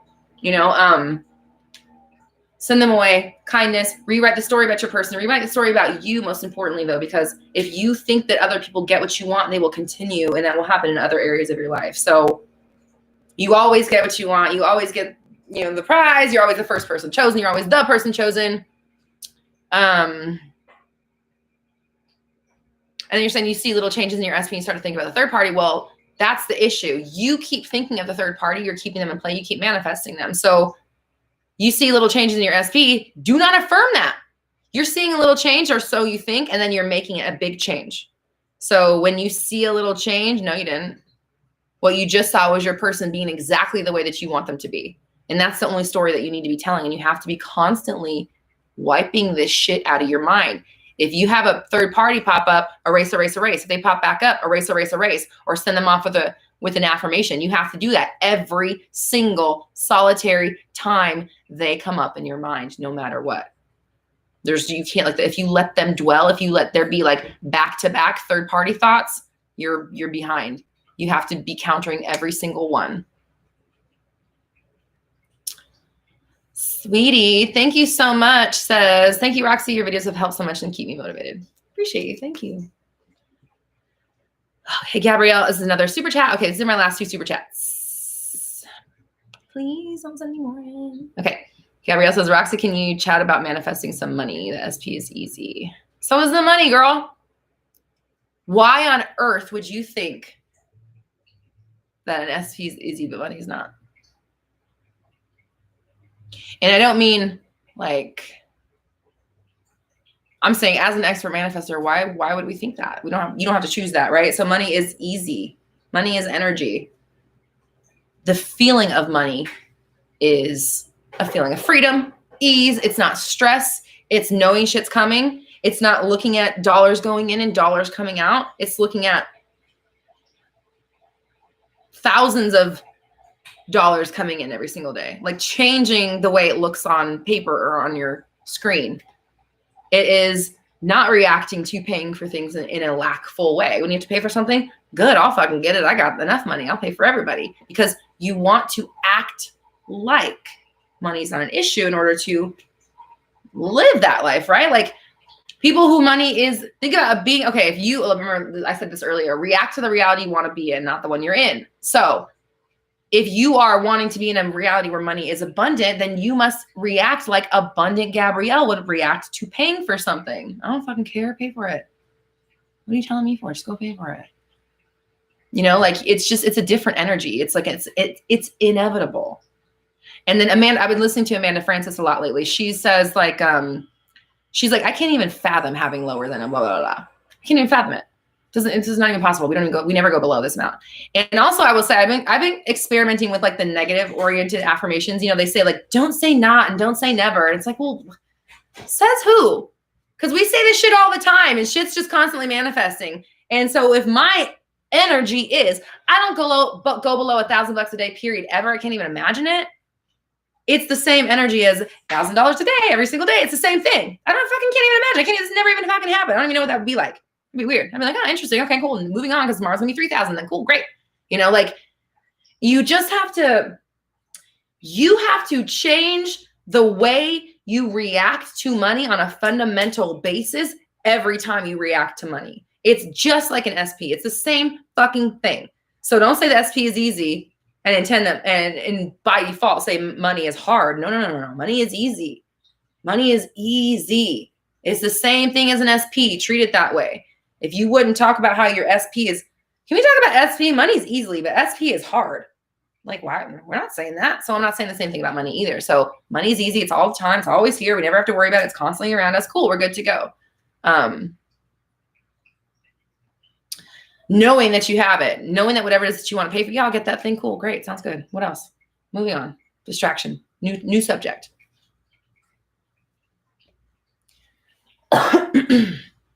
Okay. And last super chat. Gonna be last one. Gabriella says, what are your thoughts on free will and the idea that you can't manifest a specific person because they have free will? I don't believe in that. I think that is such a limiting thing to think, because it's whatever you say it is. So if you think that you can't manifest someone because they have free will, then guess what? Their free will can override your manifestation, or so, so it'll appear. It's not true. It's just appearing that way because you have set that as the destination for SPs or whatever, or that person, it's all whatever you say. And every single thing on the planet is part of your story, script, whatever you want to call it. Things are going to go down in a way that validates your narrative. And that's for things in your immediate, circle or whatever, your immediate attention, and things around the world too. It's going to go the way that you say that they go. And, we are all here kind of like, again, like the bubbles bumping into each other, somehow experiencing the same thing, but yet also still in control only in our own reality. So if that's the case, then even thinking for a second that I'm not going to be able to manifest someone because they have free will, like that doesn't make any sense. It doesn't make any sense to me. Like, you can manifest anything unless a person says you can't, like, unless this person doesn't want to, well, then what's the story? Can I manifest anything? Or just like that? It just like, there can't be this free will for other people if I can send a message to somebody and they come and fucking do the thing. And I've had it happen so many times that there's no question. And maybe, maybe part of it is working on the language and manifesting the people and experimenting with it and seeing the results and then stopping questioning it because you're noticing that it's working. Obviously experimenting in your own life and seeing your own results is definitely going to help you get your own proof. But I think that everyone has free will in their own realities and not in other people's. And I mean, just think about the fact that, like, I can think whatever I want about a person, but I can't change the way they think about me. Let me take that back. I can't be inside of their mind. You know what I'm saying? Like, what I meant by that is, like, I can think any way I want about a person, but I can't do anything about let's say the version I have right now, what they are doing in their reality. Does that make sense? Like, I can't do that. I can't be inside their head. I can't change them in their reality, but I don't need to, because I just need to be able to change them in mine, which I can, or affect them, or not even that. It's not even necessarily that you're changing them. Let me erase all this, right? Okay. Because what I want to say more so is that you're not changing people. And maybe I'm not making someone think of me. What I am doing is manifesting the version that already was or would be already inclined to do so. Does that make sense? It's a big mind fuck. I just think that, like, when you go too far down the road of trying to like, well, can I, and this and that, it's like, it's just not powerful because you're still manifesting your reality. So taking those moments to say, you know what, actually, no, I know they think about me in this way, or I know that they feel this way about me, or all people feel like this, or whatever it is. Like, you still want to take those opportunities to declare what it is, because what you say is still manifesting. So even if you're like, I wonder if I can I have them? Could they be like this? I mean, could I manifest them? That is you manifesting uncertainty, and you're going to get more like, I don't know, they could like you. If that makes sense. Like,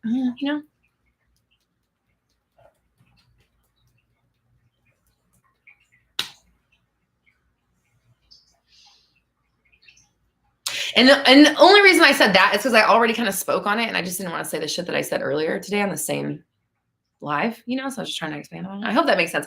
I don't know. I don't have like all the answers on it. I just, like, with my own personal experience, my own personal proof, and the fucking thousands of people that I talk to constantly, when you get rid of this idea of them having free will and, like, worrying about what they're fucking doing, it makes things a lot easier. Makes things a lot fucking easier to just decide it is what you say it is, and then not fuck with it and just move on to a different subject. Focus on something else that's going to distract you in the meantime, while you can allow that reality to materialize around you, or whatever the fuck, however that part works. Okay.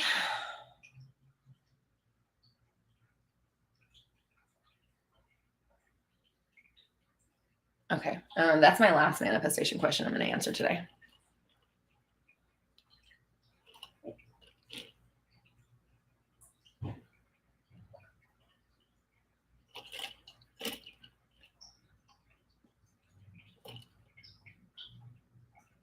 Except to say, Mona Lisa, you're saying it's tough to change the story. That's what makes it tough. It's not tough. It's actually really, really easy.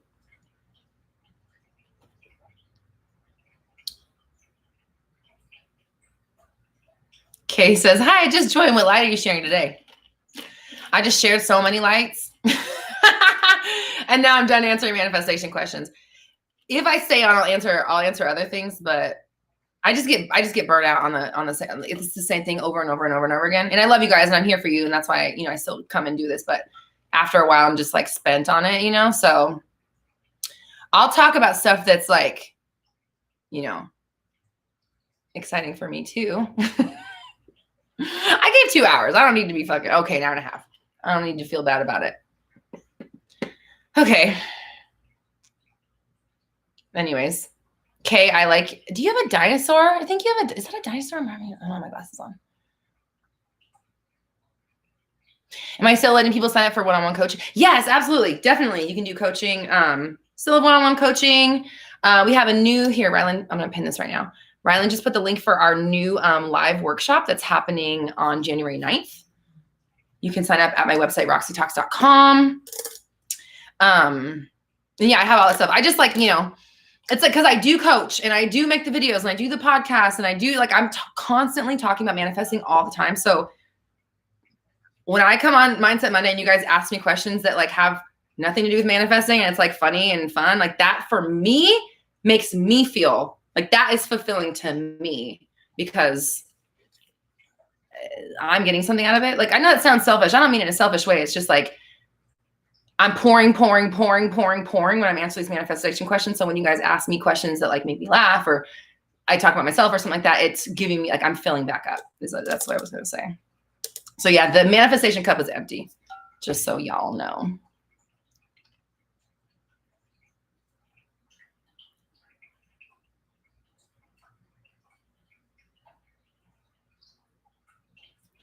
Tell us how I met my husband. Okay. Aquarian just sent a super chat through. Okay. And thank you for not sending a manifestation question. I really, really appreciate you. So I got my wisdom teeth removed in November and doctor said, I said my SP's name in my sleep and I said, I miss him. I was like, what the fuck? That's funny. That means your subconscious is like SP. Like you tell me that says like your SP is heavy on your mind. That's funny though. Renee's Land, I like your affirmation, so I'm going to affirm it with you too and say it out loud here. It says, my art has changed the world. I love that. Very cute. Desiree says, Roxy, hire me. What do you do? Tell me what you do. Okay. Oh, Ashley, this is your first Mindset Monday. Hello.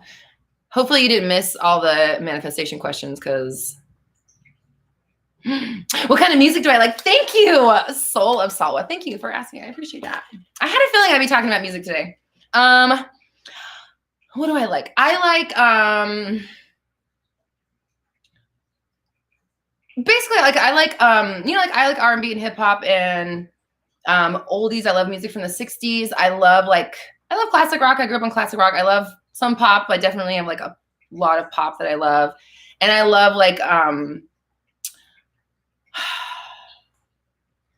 progressive, like Coheed and Cambria is my favorite band in the entire world. I'm obsessed with them. I've seen them like over 20 times. They're my favorite. I love them.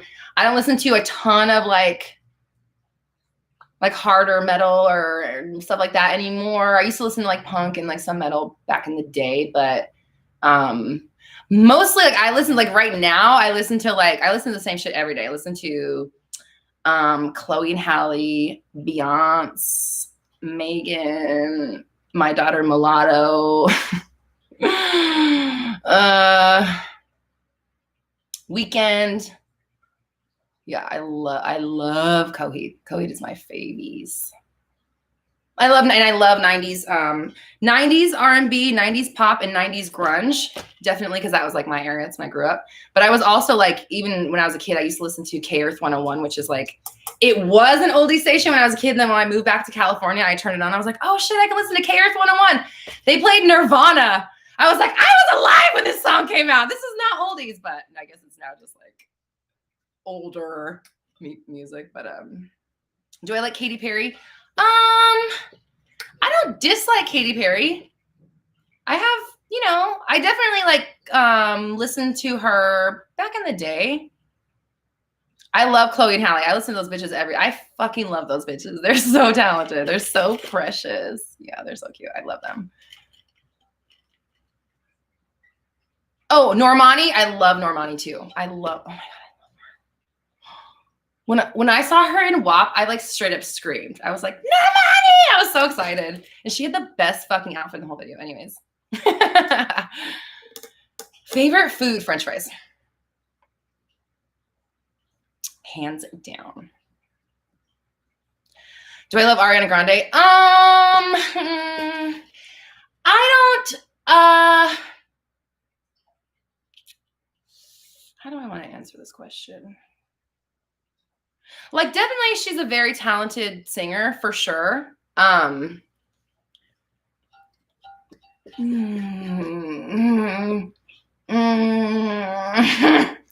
know if I want to finish one. You know. She's a talented singer. I'll say that. How about that? I should come up with my own eyeshadow palette. I am fully. That's one of the things that's great about being self-funded, you guys. I'm definitely working on makeup. Shh. Do I like Sailor Moon? Okay. I like Sailor Moon, but I will say Sailor Moon like wasn't my era. It was like my little sister's era. So like I like watched it a little bit, but I didn't like grow up with it. So it doesn't have that same like obviously I love the aesthetics of it. And I know that it has like a really good, like can have like a really good message and stuff like from what I've seen, but I just don't like I don't know the different Sailor Scouts or anything. I didn't grow up with that. Like, you know, I was like Barbie and Hello Kitty and My Little Pony, like OG My Little Ponies. Do I like Grimes? I have never really heard any of her music, to be honest with you. Would I ever release a fragrance? Absolutely. I love perfume. Definitely. 100%. How many tattoos do I have? And I want more. Yeah, I have a lot. And I definitely want more. I would already have a bunch more if it wasn't for fucking COVID. I had like several appointments set for 2020 that like I already paid my deposit. I'm just I want my tattoos so bad. And I'm just like waiting for the tattoo shops to be able to be open. Yes, Coheed. I love Coheed so much. Have I ever seen Jem? Do you mean Jem with a J, like from the 80s? Because that was my idol, and I grew up to be a pink-haired pop star because of her. So yes, I definitely have seen Jem. Or yes, love Jem.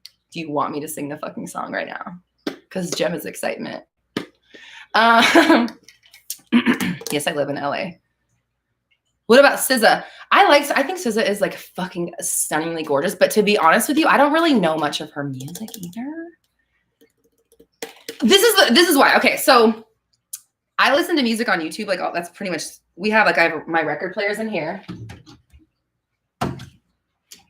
You guys want to see? Oh, so we have our little record player, and we play records. Like, oh, you can't see it. Okay, so our record player's in here. We have like a bunch of records that we listen to. Otherwise, I listen to music on YouTube. And the thing about YouTube is like. And because I listen to the same shit all the time, it only like plays me like so many artists. So it'll be like Cardi and Megan and Mulatto, again, Chloe and Halle, Beyonce, of course. Sometimes The Weeknd, I have to like put The Weeknd back in because it'll like bump them out of my rotation. But so like I get stuck in like listening to the same things over and over because YouTube will only like, you know, the YouTube algorithm, it's the same with the music. It'll only like play me so many things. I would totally be down to listen to more SZA though. I just haven't really listened to a lot of it.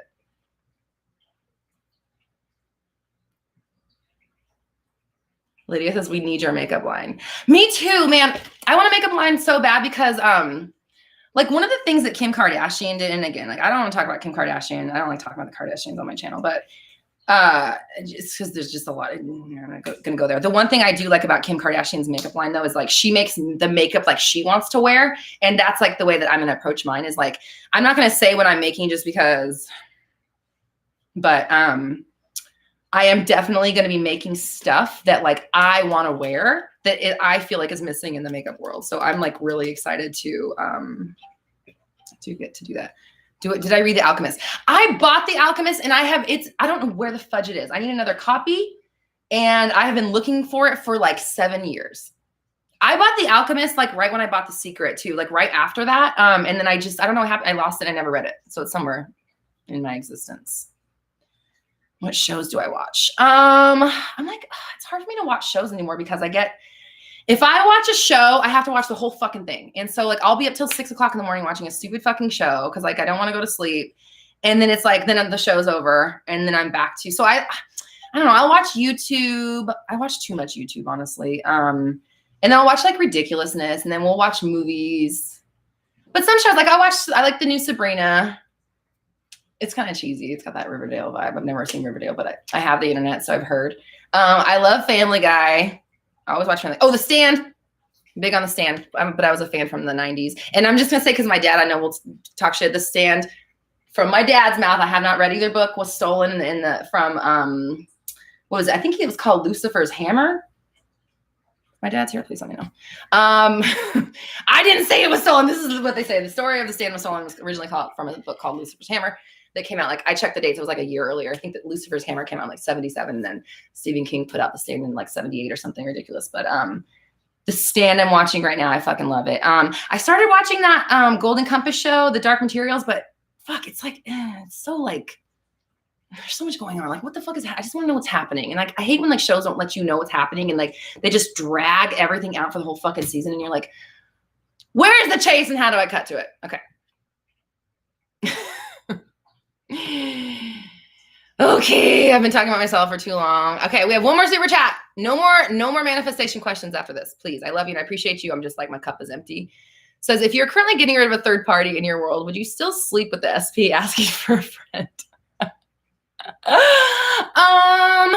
Listen, it's up to you. That's on you. Like, that's a you question for sure. It's more so about what it does to your psyche. Does it trigger you? Does it make you feel bad about yourself? Does it make you like, resent them? Does it make you resent yourself? Does it make the third party thing even bigger in your mind? It's like, if you can go get your cookies and have your good time and then move on and then like know that things are working out for you, then fuck yeah, like of course. But it's about what it does to you, and that's what matters. And that's what will, obviously manifest in your world is how you respond to that situation. Okay. Do I like Charmed? Yeah. You know what? I didn't see all of Charmed like the original one. I definitely watched it when it first came out. But the new one, yes. And I was very upset when it just fucking ended abruptly in the middle of the season because of COVID. And I'm still waiting. The new Charmed, yes, I do. I have seen all of it. Do I have my own songs? Yes, I do. My music is under the name Roxy Lee Hart. And you can find it on all those platforms. YouTube, iTunes, Spotify. I'm all those places. Roxy Lee Hart. And then I have music coming out. I have more music coming out. It's just like, I just like work so much. It's hard to fit recording and writing and shit in when I'm just like, running a fucking booming ass business every day. I'm like working we all work our asses off. So yes, I have music. Yes, I'm doing more. I just, yeah. So I have a few things. I've made so much music that like never got released. But there's a handful of shits. I have like an EP and like a couple singles on iTunes and stuff. And then I have like Malachi and I have like 2 full albums that are like literally waiting on me to record. One is a personal and then like a Roxy Lee Hart. And then I'm making Roxy Talks music also. Let's just say that. I haven't really spoken about it because I wanted it to be a secret, but then it's like, you know what? You heard it here first. I can't, whatever. It's happening. I need to get my ass on it. Maybe that'll make me get on it faster. I let the cat out of the bag. It's happening. Anyways. You probably already figured that out though. Do I watch American Dad? Yeah, I do. I love Family Guy. It was just one of those things I've seen it so many fucking times. Got me through so much in my life. As weird as that sounds, like there were just times in my life where like my like little period of like eating my lunch and watching an episode of Family Guy was like the only like peace and sanity I had in my life. Those are good days. What's my favorite movie, baby? My favorite movie. That's hard. I have a few. Obviously, I love Austin Powers. I mean, I just said that because that was the first time. I have so many fucking favorite movies. I'm old. I'm 37. I've seen so many movies in my life. I appreciate you guys. Am I boring you just talking about myself? Because I feel bad, like at this point of the thing where I'm like, all right, I'm not talking about manifestation anymore. I'll talk about me, but that's it. Do I like spiders? No, but I let them live and do their thing in my house because I appreciate the work they do. I just don't like we'll just have you over there and I'm over here. Thank you. Oh, Ryan says just listen to your song Lamb on Apple Music. Oh, well, thank you, Ryan. I hope you enjoyed it. What inspired me to make music? I come from a long line of musicians. My grandma's a singer, my dad's a musician. So like, it's ingrained. Like my dad's, was like a gigging musician when I was a kid. So music and live music and singing and writing music and recording music is like, that was my norm. So I'm probably was singing it from out of the womb. That's why it's one of those things that I'll never really like give up. I'll never stop doing it because I can't. Like I just can't. It's like the thing that the one consistent thing I would say that I've always done was music and sing. Do I have any advice for women who want to start their own businesses? Not manifestation advice. Yeah. A lot. Go with what you love to do. Follow your passion, because the thing about the passion is like, not only like, energetically, let's say, okay, so when you do follow your passion, obviously like the road that your soul chose to come here is full of the trappings that will support you being successful on that path. So when you do lean into your passions, you will find success there. Obviously if you have the right mentality about it, because that shit's already set up and it's already ready for you to go on that path. You don't have to, it's just already lined up for you. So when you go with your passion, not only are you going to find, I think personally, the most success, because it's just going to gel and that shit's like already like set up, again, designed for you to work for you. But also like when you're passionate about what you do, it helps keep you motivated when the shit gets hard and you don't want to do it anymore. Because I'm telling you now, there'll be times when you want to fucking do it and you still have to. And then the other thing about it, which I discovered this year, which was the coolest part about being a fucking business owner, was my first like full year in business, was like, when you make a business out of shit that you like, you can use your business money to fund your passion, and it's a tax write-off. Okay. So like MacBooks for me, because I'm videos, I'm media, all media. So any sort of music production, microphones, computers, music equipment, lights, cameras, action, bitch. Like literally I upgraded everything I had this year because I could, and it was all business expenses, all a tax write-off. So it's like, and I was just telling a client the other day, I was like, oh shit, I just upgraded my podcast. Probably time for a new podcast mic, And again, it's a business expense because that's where my money comes from. My money comes from my passion. So now that, Mally and I are doing these affirmations and it's part of my fucking brand, any recording equipment or software that I need or he needs, done, because the business is taking care of it.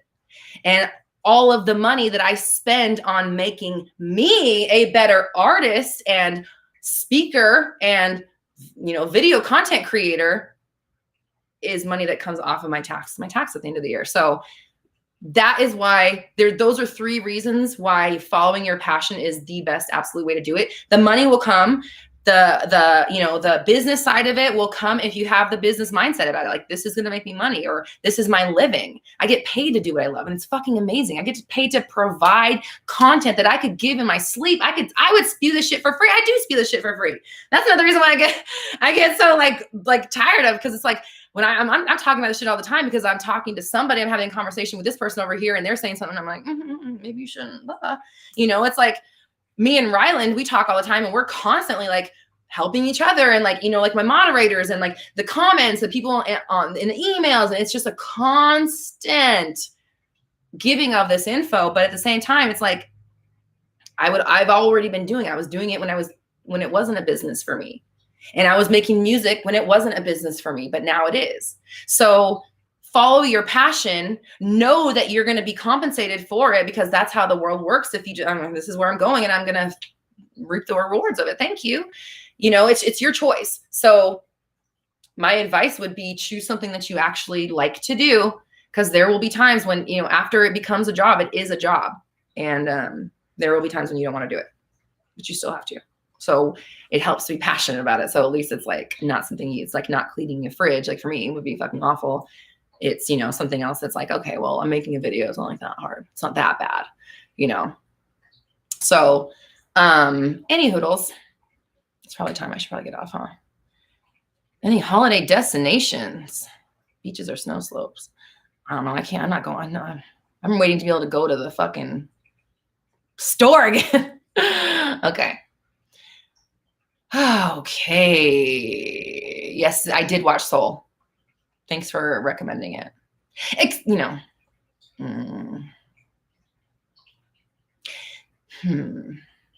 Let's just say that these movie makers need to put more diverse people in their movies who aren't playing a fucking who don't get turned into another fucking animal or creature in their movie. Tiana. I love Tiana. I love her so much. I love Princess and the Frog. Anyway, it doesn't matter. Hey, hoodles. Okay, guys. Would I ever do a personal Q&A video without any manifestation questions? Yeah. I'm doing it right now, right? But yeah. What will my next podcast be about? I don't even fucking know, to be honest with you. I was thinking about that today. I was like, I hope they don't ask me what's coming this week. Because I was going to make like, it's going to be like New Year, New You themed, because we have that, you know, the workshop next weekend. Oh yeah. So we're having a live scripting workshop next weekend. It is linked in the pinned thing. But probably, I don't fucking know. What do you guys want me to talk about?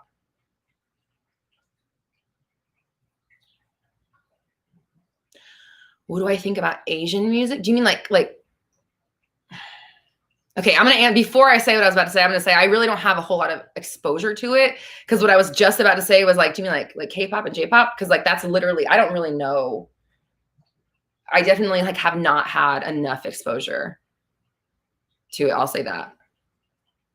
I've never even really heard like any, I don't know. Yeah, I don't know. I haven't really heard any of it enough at all. I haven't heard definitely not enough, but I do love like pop music. So I am open. Do I watch Drake and Josh? No, that was like, before, that was like, yeah. Okay. So like Blackpink, I don't know them, but I obviously know their name and I obviously love it. But I was going to say like Blackpink, I like their name, but I don't know. That's all I know about them. I've never heard any of their music before. But blame YouTube's algorithm, because they don't show you anything new. They just show you like 5 artists like in the same thing and then just play their music all over and over. Yeah, I'm a little too old for Drake and Josh, 37. So like that, I just like missed that whole era. Okay. Alicia says New Year, New Me bullshit would be a good thing to talk about for the new year. Yeah, that's kind of what I was thinking. That's like all I put in my calendar was like New Year, New Me or New You shit.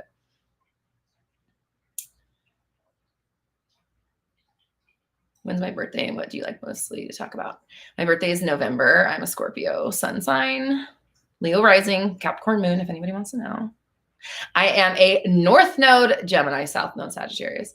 What do I mostly like to talk about?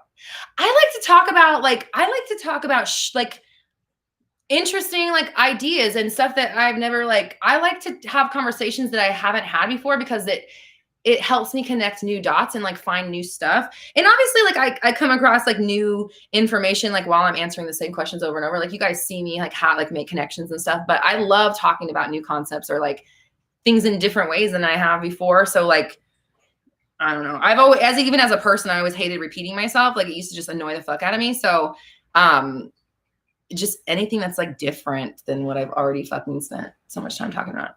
But I'm not resentful for it. It's just as a person, it's like I want to talk about something new. Like what's next? You know, like that's kind of how I am in general. So I like to move forward with the stuff. So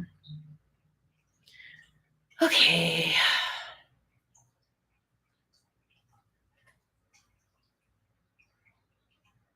Do a podcast on my psychic abilities. That is already in the calendar. Actually, I already had that one. I have it scheduled. It might be next week's, but it's already in there. So this week's is supposed to be like New Year's, like a new year, like new, like blossoming, shedding old shit, shedding old. Okay, why don't we talk about, should we talk about like letting go of the past and like shedding old shit and new stuff? Okay, let's do that. Can somebody meet? Is there anybody on my team still here? I've been talking for so goddamn long. Everybody's probably gone. I'll try to remember. Letting go of the past and that, and embracing the new. Letting go of the past and embracing the new. I'm gonna try to remember that. Okay, I will remember that. Of course I will. Any updates or developments on the Roxy Talks app? You know what? No, but like, is anybody like an app developer here? I'm totally into and down doing it. We definitely discussed it already. I just, it just hasn't been crested on like the horizon yet. So we haven't really put it on there yet. Tiffany, yours did come through. I see it now. You're saying that it wasn't going through before. I'm not sure, but I see that. Oh, Rye, can you please put whatever I just said down and email it to me? Oh, there they are. Dina, everybody, okay, appreciate you. Letting go of the past and embracing the new. Got it. Yes, thank y'all. Y'all are asking me some. You guys gonna ask me for my mother's maiden name and the last four of my social soon? My mother's maiden name is Monroe, and the last four of my social are 666. Okay.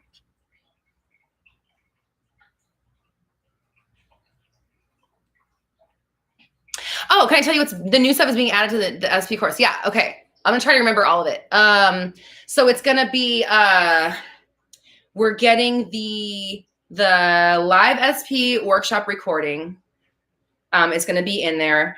There is a transcription. I don't want. You know what? I don't want to do that yet until yeah, I'm not ready. But that's coming out in like a couple weeks. So it's gonna happen in a couple weeks. I don't want to give it all away yet. You know what I'm saying? Like I need to wait till it's like fully copywritten before I'm talking about it, just in case. Oh, Life is Lucid just got a VIP ticket for the workshop. Yay! That means there's like 2 left. If you guys want to join the workshop, if you want the fucking VIP, there's only 2 left. The VIP guarantees you a question with me. Otherwise, you're not going to be able to talk to me because we're trying to like streamline everything and make sure that, you know, if you're talking to me, it's a VIP ticket. We know ahead of time because we need to plan everything out. So we're not like talking for too long. And Tiffany, I appreciate you, girl. I don't see anything else from you. But if you want to email me, if you have something you need to talk about, let me know. Just email me. I don't know about the degrees of my, no, I don't know anymore. The degrees about the Sagittarius in my chart. I don't know. It's my South node, but that's all I know about it. Okay. Oh, Alicia says the workshop is on your mom's birthday. If you can't attend it live, a recording will be sent to everybody that buys a ticket as well.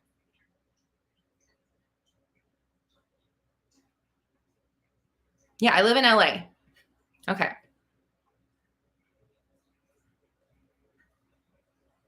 I don't know what you're saying. Okay. All right. Okay. So now I'm talking about that I'm doing a psychic powers podcast in a couple weeks. And I'll be talking, actually, that's literally like part of what I'm talking about is that question there. So I'm not going to give anything away. Okay. All right. What is my blood type? Have I been to Canada? No, I would love to go to Canada though. I would love to go anywhere. Anywhere. I know I said last time I wouldn't go to Australia. It's not true. I don't want to deal with spiders the size of my face. And like the flight is like scaring me. But we've talked about like, Riley and I have talked about going to Bali and stuff. I'm like, okay, if we're going to fucking Bali, we can go to like New Zealand or Australia.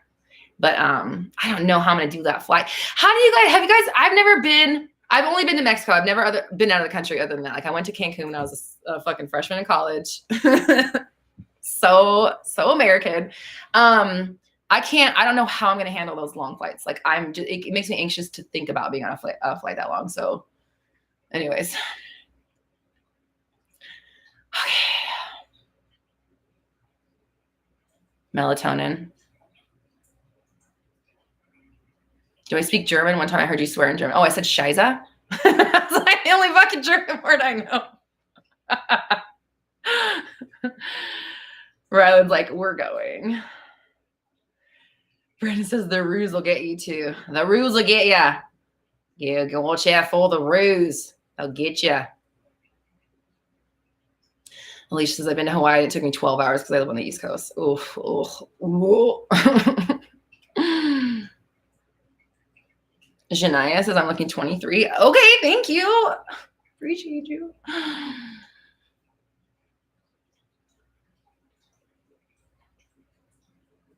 Tiffany Craig, Felicia Tiffany. No, you're not.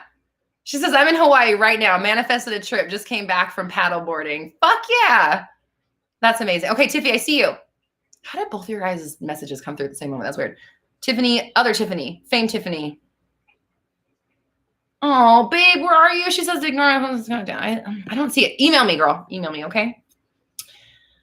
Okay. Desiree, okay, all I saw from you is Roxy hire me. I asked you what you did, and then all I see now is when are you going to hire me? No. What are you going to do for my company? Tiffany's Unite. I love you guys. You're so cute. Okay. Piss Nelky? That doesn't sound right. Okay, you guys.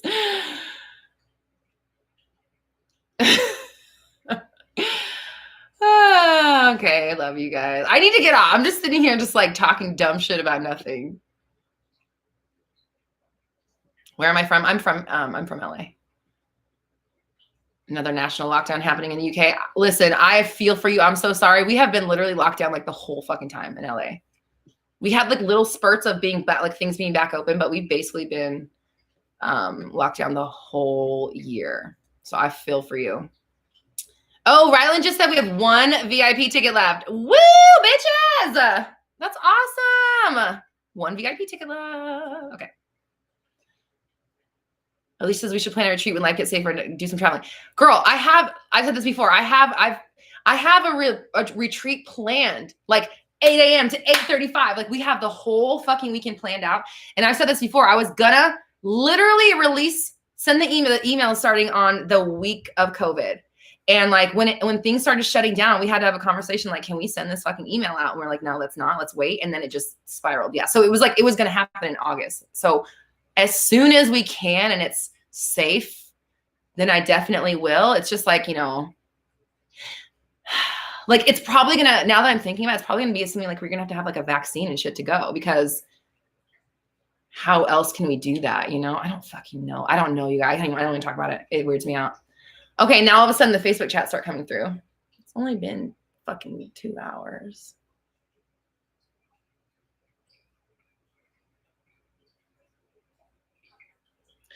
Talk to your doctor about getting Ativan for the flight. I don't have a doctor. I guess I need a doctor.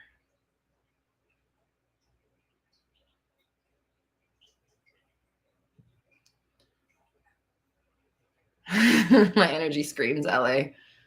I mean, I lived in Denver for 20 years, but I'm 37. So it's like, I lived in Denver, but I was so against having, like, my life was uprooted and I was like dragged there, and I was so against it that I just like never like assimilated into like Colorado culture. And I was very much like the California rebel, like always just, and then my stepdad works for United. So I'm like an airline kid. So I definitely like flew back here all the time. So it's just like, I was like, I'm not a fucking Colorado person. I mean, now I appreciate and love it. And like, I made so many friends out there, but yeah, I definitely never really like totally fit in there. But I don't know if I really even totally fit in here either. But that's my own black sheep programming, right?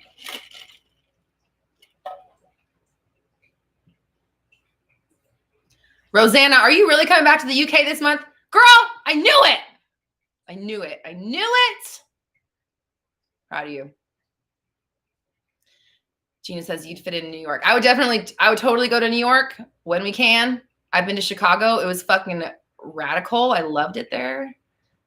I'll definitely go to New York. It's just, when we can, when the world's ready. Do I want to be a New Yorker? I don't, what does that mean? Like live in New York? I would have a place there.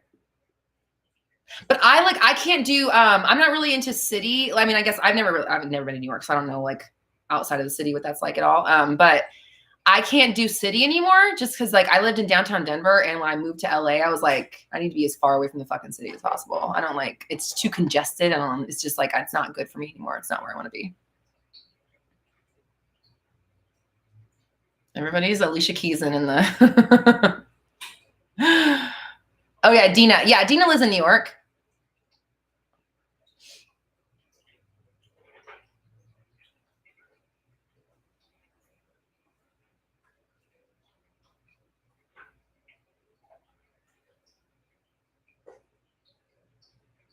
Debbie says there's upstate, which is like hillbilly, then there's the city. And Long Island is the suburbs. Brandon Cortez, I'm there. If you see me on the street, I may look like a rat with a face mask. Okay, I'll be the rat. I'll be the rat with a face mask in LA. Dina says it's not really hillbilly here. You guys are funny. Okay. Should I end this, or are we just having fun? Like, I feel bad for people watching this back. They're like, is she going to fucking talk about anything important? No. I should always announce when the manifestation questions are done so they don't listen anymore. Best places to eat in LA. I don't get out much. Really. And like I said, I don't live in like LA. I live in LA County, but I don't live like in the city. So it's like a fucking trek to get out there. It takes like an hour, you know? So it's like, I don't really go to LA much, and I'm also vegan. So you might not really like the restaurants I would suggest anyways. Rat gang. Yep. We'll be the rat gang. That's so funny. Should we say hi if we see you on the streets in LA? Fuck yeah. Oh yeah, absolutely. Dina says, I live in the carousel capital of the world. Oh, do you really? That's so precious.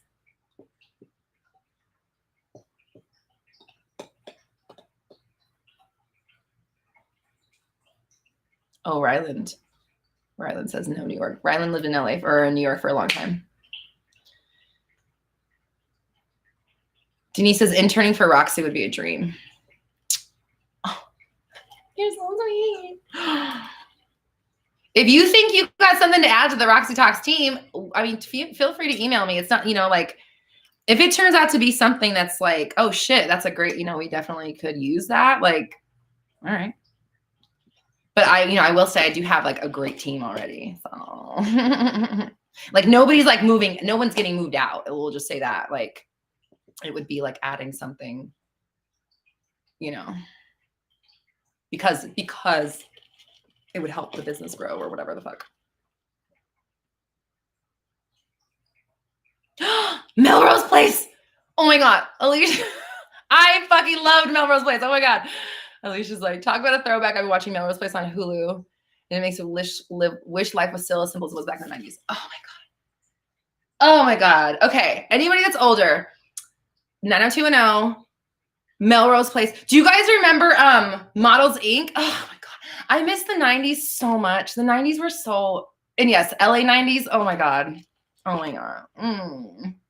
I do totally miss the 90s. I'm so glad I got to like have my formative years during the 90s, because it really was like, I'm super nostalgic about the 90s. I really do. Like, I say that to my husband all the time. Like, I miss the 90s.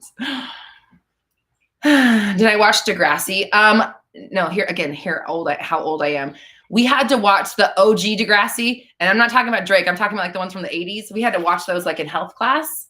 But then like my little sister, she's 27 now. Yeah, she's 27. I mean, she's 25. She'd be like, bitch, I'm 25 if she was watching this. My little sister watched the Drake Degrassi. So like I saw episodes here and there, but it was just always funny to me because we had to watch like the 80s version when I was in school.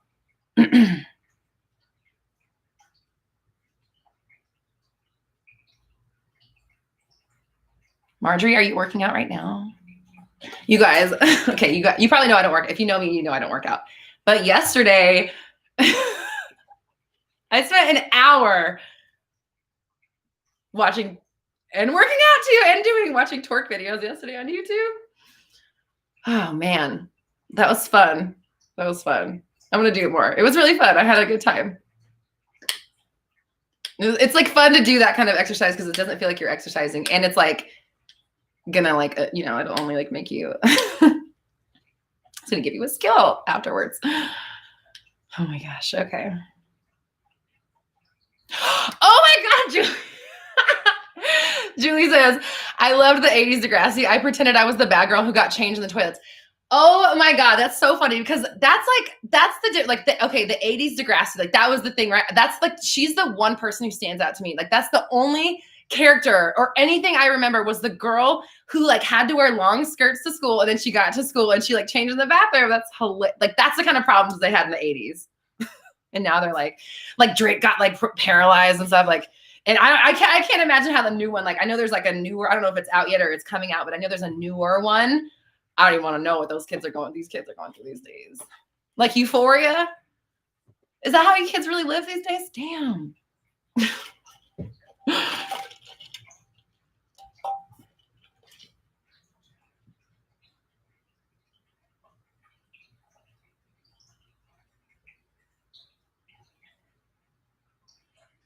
Oh, Alicia says, I'm from the next generation Degrassi.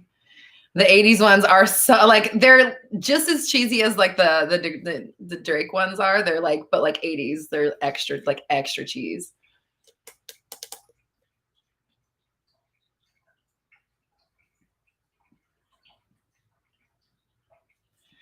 Taryn says original 90210 and Magnum PI were way better than the remakes. I didn't know they remade Magnum PI. But like, okay, anybody watch like I loved MacGyver when I was a kid and fucking Miami Vice.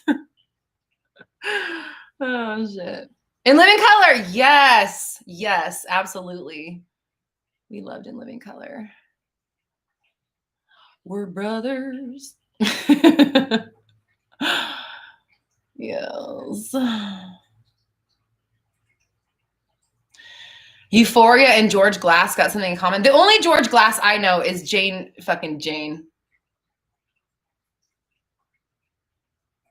What?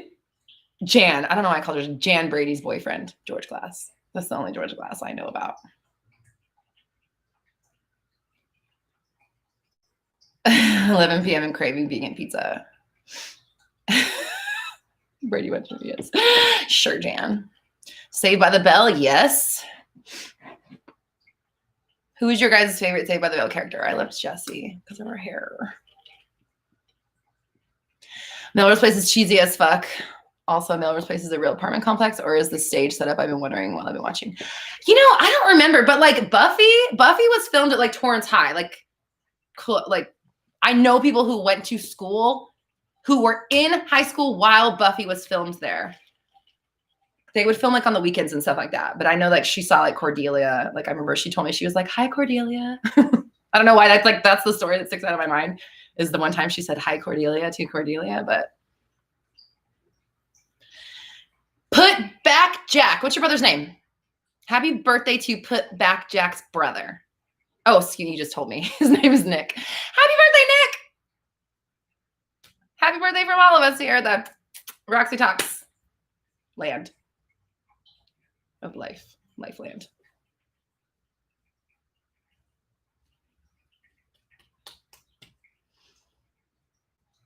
Janina, I'm glad you're uplifted and in a good mood. I appreciate you. Okay, SG, yeah, I'm not taking any more manifesting questions. This is the part of the Q&A where I'm just here for my own self now at this point. If you want to rewind the beginning, I answer a lot of manifestation questions like for the first hour, but then I just get burnt out and then I just be selfish and only answer the questions that I want to answer. Gossip Girl? Yes. Wait, hold on. I love Gossip Girl. Where did I see that? Did I watch Sabrina the Teenage Witch, the OG one? Yes, absolutely. And I'm watching the new one too. Hello, Cheyenne.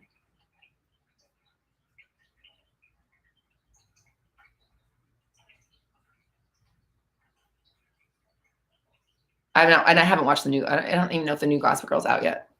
But no, I haven't, if it is. Oh yeah, Quantum Leap. I remember that show. My dad used to watch that show when I was a kid. Boy Meets World. Yep, I watched that that was like live for my childhood. One Tree Hill. No, I never got into that show. That's a little bit like, I was a little bit too old for that one, I think. Sunset Beach. No, I didn't watch that show.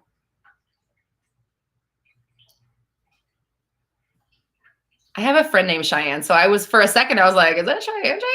But hi, babe. Hi. I'm still in here talking shit. Smallville. No, I didn't see that one. I didn't watch that either. I'm just talking about dumb shit. We're talking about shows and stuff from the 90s. Because that's what this channel is all about.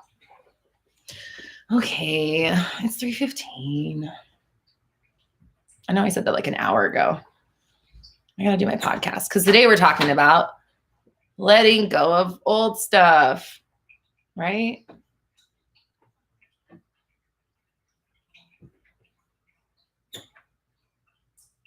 Oh, Heather says Family Guy was all I could watch during a year of depression. I love it. So yeah, totally. Honestly, like I was saying that earlier too, Family Guy definitely got me through like a dark period of my life too. Remember the show 90s, the 90s show, All That? It was a kid version of SNL. Roxy, you remind me of Amanda Bynes' skit when she plays Ask Ashley. That's so funny. I just have to read the rest of this fucking message because not only you remind me of Amanda Bynes when she plays Ask Ashley and she flips out while reading. That's fucking funny. Did I ever watch Felicity? Yes. I was so mad when she cut her fucking hair. Oh my God. She was like the most hair. Oh my God. I love that bitch's hair. Do I like Jolene? Of course. I have a friend, Jolene. And my name is Roxanne, so like I hate when people sing Roxanne at me. Like it's just annoying, whatever. It's just when you have a song name, it's like annoying. But my friend Jolene, I'll sing that shit at her all the fucking. I'm like, sorry, girl. But yeah, oh yeah, Jolene for sure. What 90s movies did I like?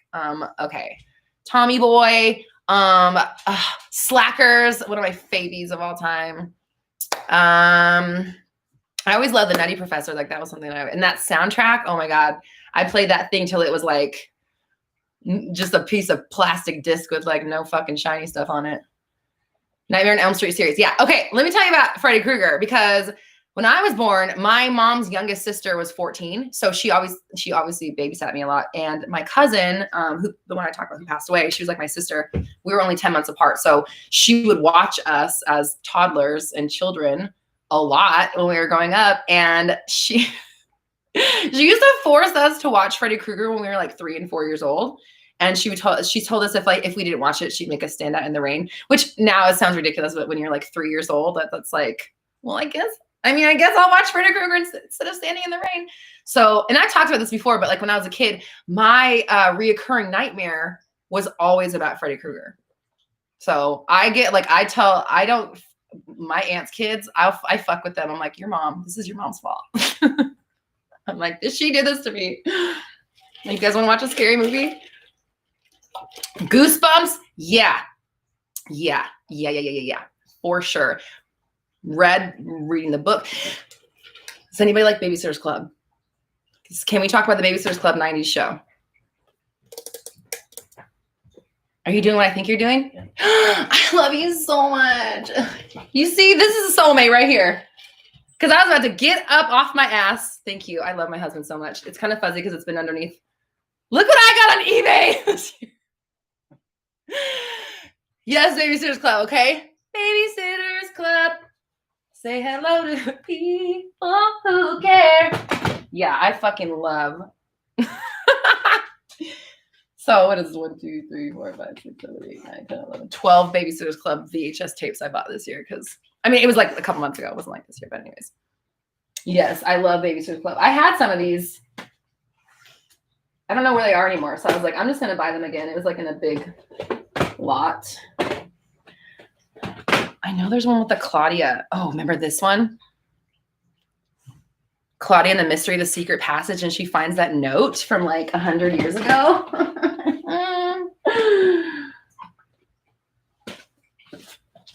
Where's the one where the girl steals the earrings? Remember that one where she steals the earrings? And the babies, she's like, I love pink and gold. And those are my favorite colors now too. Thanks, Babysitters Club. Perla says, my reoccurring nightmare was the leprechaun. Damn, I hated that little shit. Oh, and Candyman. You guys remember that motherfucker? I had nightmares about him too.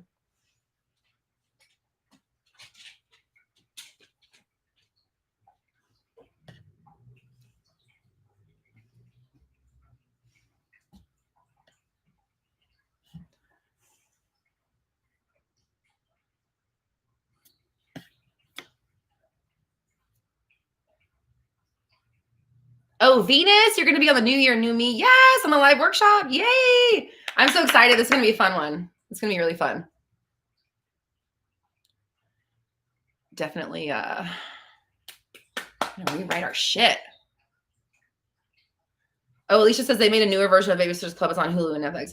Yeah, they also remade Gem, and that was a fucking disgrace to the entire generation of the 80s. Or the entire decade of the 80s. Oh, Alicia, you get the Babysitter's Club theme stuck in your head? I do too. All the fucking time. All the fucking time. I'm just like, if you're feeling down and out. Yeah, all the time. If you're feeling blue. Okay. And then Terrence says Lost Boys. Fuck yes. Lost Boys was filmed in Santa Cruz, which is where my dad lived when I was a kid. So like when I would go, all my school breaks I spent in Santa Cruz. And so when my husband and I first started dating, we watched Lost Boys. I was so annoying. I was like, and then that place is this. And then one time I did this over here. And then this other time I did this over here. Same thing with Us. Have you guys seen Us? I fucking love that movie. Us is also filmed in Santa Cruz. And so like, I'm like, okay, that thing doesn't really exist. That thing's been there my entire life. Like I have all these stories about it. Yeah, Santa Cruz. Fuck yeah. And of course, yeah, the soundtrack, of course. Yeah. Would love to see my husband. Yeah, he's on my Instagram. He just like, this isn't his thing. He's not interested in fucking being on camera, like at all. Captain Planet. Yes. Okay. I won a Captain Planet. When I was a kid, they ran this sweepstakes for Captain Planet, and the winner got to get like a, oh my God, you guys. I wonder if this is where my second place thing came from. If you guys listen to my first like newer podcast, like the very first, it was 2 weeks old, the way my podcast is coming out, I talked about, or was it last week, winning second place in that Alicia Keys karaoke contest, and about how this idea of like winning second place like got developed. And I think it's in one of my older podcasts, meaning like either last week or the one before or something. Anyways, Captain Planet, when I was a kid, they had this sweepstakes where the winner got to have like a walk-on role. Like they would animate you and like put you in the show. And I think I got like second place in that thing. And I remember because my dad and I were really into Captain Planet. And so my dad's like into superheroes and comic book stuff. So he really liked Captain Planet because he had like a message and shit. And obviously it's like, there's diversity on the fucking show. So I won that. I'm pretty sure I won like second place because I didn't get to go on, but I won, like I got like all this stuff like from it. But yeah, Captain Planet, I loved that motherfucker. Okay, you guys.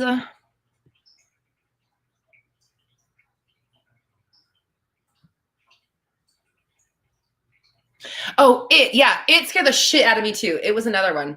That one fucked me up for like taking showers. I would be so scared to take showers, and I would just like stare at the drain the whole time, like expecting the shit to come out of the drain.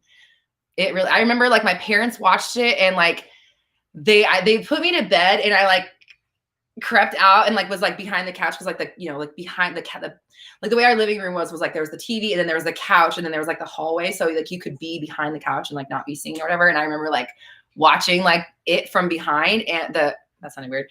From behind the couch, like behind my parents. They didn't know I was there. And that movie fucked me up too. That shit scared me. But I do love it though. Like I love it. I'll still watch that movie, like the old version. Because I love Jonathan Brandis. I loved him so much. I was so in love with him as a kid.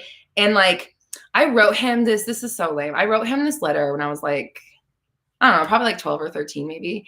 And I never sent it. And then like If you know about Jonathan Brandis, you know that he committed suicide. So I was like, I always just like, what if I had sent my letter? I don't know.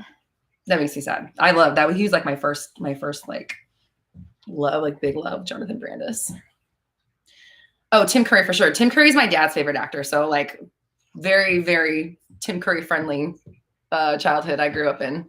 We love Tim Curry for sure. Brandon Cortez. Have you seen the meme? And it's like, okay, it's a Captain Planet thing, and it's like all the different kids, and it's like, but it's like facets of an adult. It's like, I pay bills, I have a steady job, I can cook, and then it's like, I can clean, and then it says, with our powers combined, we form a functioning adult, or something like that, a fully functioning adult. Yeah, Rocky Horror Picture Show. Oh my God, a few years ago when I lived in Denver. When I lived in Denver, we used to do all kinds of events and like dress up for all kinds of shit. Like just, we were really like out there and shit. And they did a Rocky Horror Picture Show at Red Rocks. And my friends and I decided to dress up because we had like the whole cast, thinking that like, you know, other people would. No. We were the only, like, there was like a couple people here and there that were dressed up as like a character. We were the only ones that were like fully fucking stacked. We had everybody. Guess who I was? You guys know who I was. You know who I was.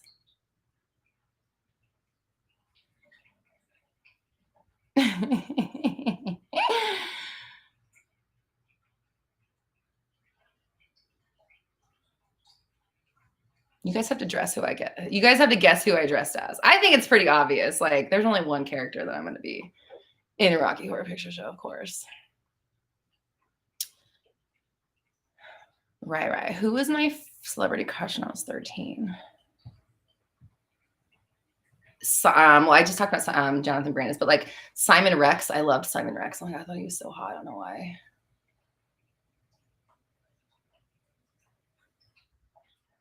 I'm trying to think of like who was out back then. Like, when was that? Like middle school? Magenta. No. I was Frankenfurter. Gina, you're right. I was Frankenfurter. And let me tell you, okay, we had this whole thing coordinated. My husband was, the fuck's that guy's name now? Rocky. My husband was Rocky. He literally wore gold fucking, his shorts were this big. We fucking did we like our whole crew, we did the whole goddamn thing. And then, you know who we didn't have? No, we had a meatloaf. We did have a meatloaf. Do we have a meatloaf? I think we had a meatloaf at the very last minute. She says, Roxy, I knew you weren't dressing as a side character. No, I sure wasn't.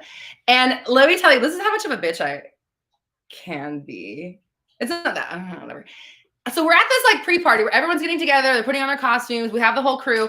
And this guy walks in the apartment, and I don't know him. And I wasn't really impressed with his fucking personality either. And he thought he came dressed as Rocky. And I was like, I'm not Rocky. He came dressed as Frankenfurter. And I was like, why the fuck am I even here? I was pissed. I was so fucking pissed. I was like, we are not about to show up with two fucking Frankfurters. Sorry. One of us has to go. Probably not going to, it can be me, but it's one of us is fucking going. I was fucking pissed. And I was so bitchy. I was like, why would you even ask me? Why did you even invite me? Why would you ask me to be the main fucking character and have this other fucking joker come? I was so pissed. I think I'd chase him away with my bitchiness because he was soon gone. I was mad. Don't ask me to be a part of your fucking thing and then bring another character dressed in the same outfit. Sorry. Fuck. All right.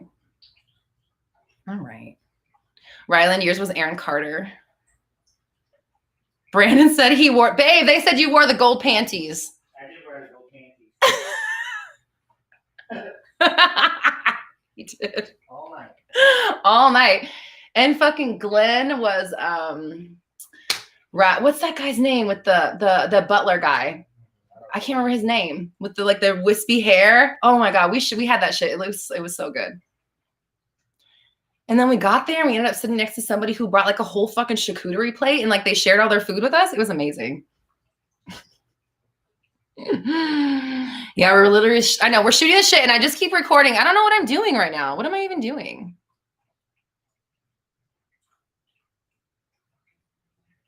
Oh, Dina and Ryland had the same. Oh, no, Nick and Aaron. Excuse me. Sorry. Just kidding. Same fam.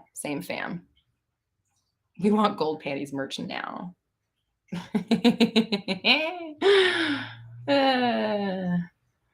Brandon's like, knew your worth. Exactly. That motherfucker was not about to get, and I had pink hair at the time. So I was like a pink haired Frankenfurter. Mm-hmm. Riff Raff. Yes, he was Riff Raff. Oh my God. He looked so fucking good as Riff Raff. I gave him, because he had like a shaved head, I gave him one fucking track, like a track from a hair extension, and he glued that shit to his head with wig glue. And he had like one like platinum track glued to his fucking head. Oh my God. It was so, and it was just like this wispy. Oh man, he had to be there. It was so funny.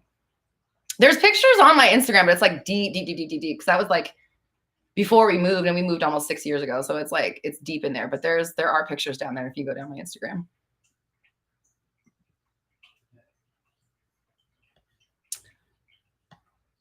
Oh, Tiffany said, please tell us you have a picture of the situation. I do. Yeah. There, it's on my, it's just way the fuck down there. You got to look at like 6 hour or 6. Oh, and I had pink hair. So that means that was around when we got married, or no, that was before we got married. That was the summer before we got married. So that was the summer of 2013. So that's how far back you got to go to find the pictures. Oh, River Phoenix. I remember when he died. That was really sad. He died at the Roxy, didn't he? Was it the Roxy or was it CBGB's? I can't remember. And he was a vegan before it was cool to be vegan. Stand by me. Oh my God. I used to have this like fantasy. I wanted to be the only girl like in Stand By Me. And I would literally like visualize, like now I'm calling it visualize, but I would like daydream about being like the girl in Stand By Me. And like they all just like confided in me and loved me, and obviously all had secret crushes on me, and I got to pick, like, you know what I mean? Oh, that's funny. Oh, the Viper Club. That's right. Why did I think it was the Roxy? Because my name is Roxy and I'm fucking okay. Because I'm self-centered, I guess. Just kidding. The Viper Room. Viper Room. Have I seen Now and Then? Oh, yes. I love Now and Then. That makes me want to cry just thinking about it. Yes, I love Now and Then. All right. This is just to the point where you guys are asking me if I've seen something, and I tell you about this time I saw it. Mindset Mondays are devolving fast. Okay. Okay. I better get off. I feel like I should get off. My husband's like, yeah, you should get off. All right. It's time. He says it's time. Okay. All right. I love you guys. If you want to join me for the New Year, New You workshop, today's Mindset Movie Monday. Yes. Today's Movie Monday. Today's Meaningless Chat Monday. How about that?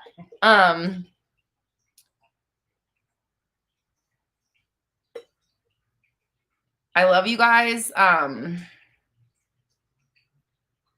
Who did I want to be in Now and Then? I can't remember their name, but like it was like a toss up between Thora Birch and Christina Ricci character, like, right? Because it's like kind of in the middle. I'm kind of in the middle. I'm like kind of girly and like kind of tomboyish, but like I'm not really like too far on either side.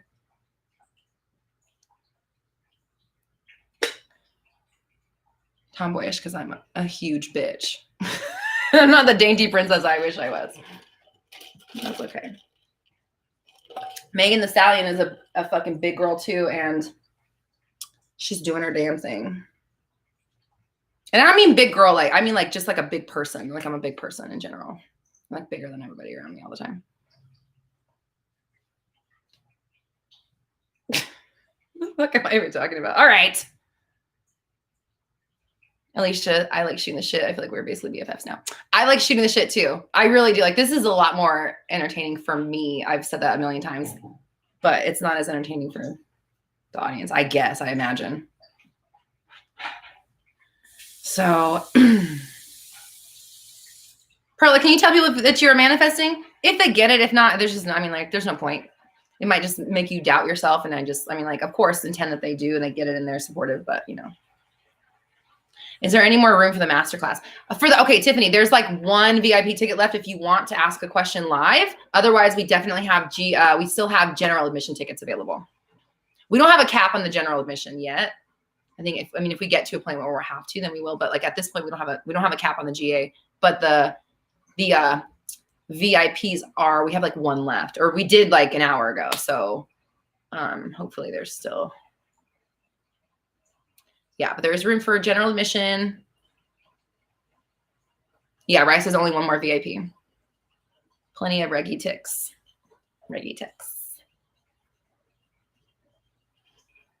Autumn says, we love to do this every week. Split the Mindset Monday in half for both topics, please. I mean, that's like what I've been doing. I'm totally fine doing it because it replenishes me. You know, like before I get off, I'm not like totally drained. And I feel like I've been like chit-chatting a lot. So it's like, it helps me go into my podcast because I'm not like burnt out, right? Like I can kind of like refill my cup.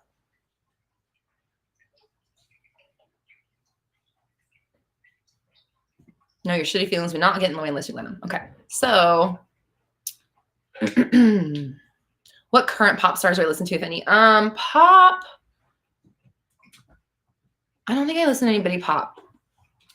Listen to pop? Weekend? Is he? He's not pop. He's R&B's. He's R&B's, right? I mean, I listen to like, you know, like I was saying earlier, like Chloe and Halle, The Weeknd, Beyonce. But I would consider, I mean, I don't consider that pop, I guess. Pop is like Katy Perry's or something. I don't think I listen to pop right now. I've liked pop in the, you know, I definitely I've seen NSYNC live like 4 times. I said this last week, I saw Britney Spears before she was even a person. Like nobody knew who she was. Christina and Justin, I saw them. Eden's Crush. Oh my God, you guys remember them? Oh, fucking sing the shit out of those songs still to this day. I love that shit, that album. Haim, or I don't know how to say, is it Haim or Haim? I don't listen to them, but I've heard of them. SSS, she's trying to say goodbye for a minute. You guys gotta let her go. Okay, oh yeah! And then said, get over yourself, goodbye. That was fucking perfect. That was fucking perfect. Oh my God. All the Eden's Crush fans. That's funny. Yes, Eden's Crush. Oh my God. Let me just tell you about my Eden's Crush real quick. I loved Eden's Crush. When that came out, I worked at Target. Or was it when I worked at Target? Or was it after I worked at Target?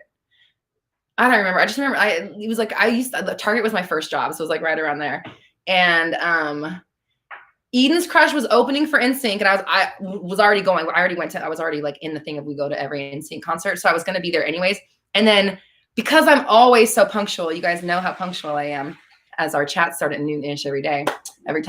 I had to hear Eden's Crush from the fucking highway, gridlocks, trying to get off the highway because in Denver the highway goes like right into the stadium, and so I had to hear them from the fucking car. I was so bummed.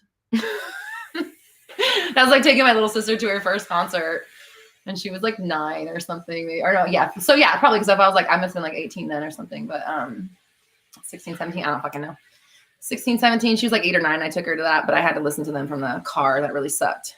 But oh yeah, Madonna. Oh my God.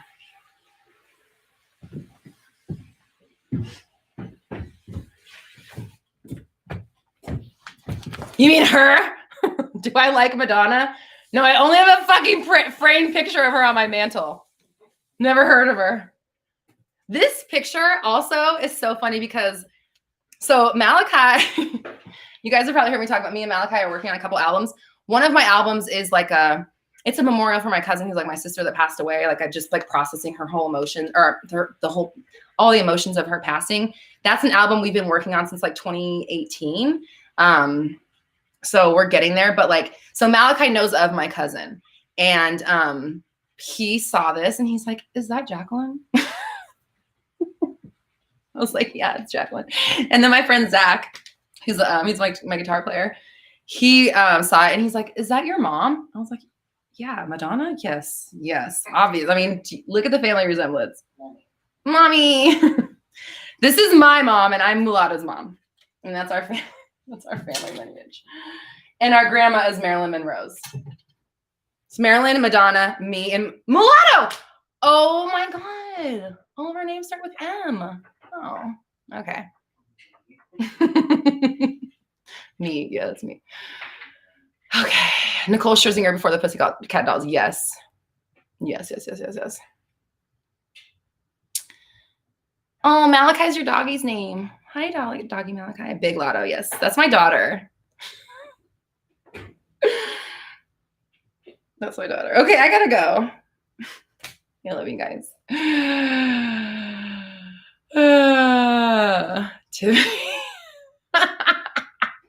had to show you but now she's just sitting here. She should just like beep. I should just put her back here so she could watch. Mindset Monday. Okay. All right.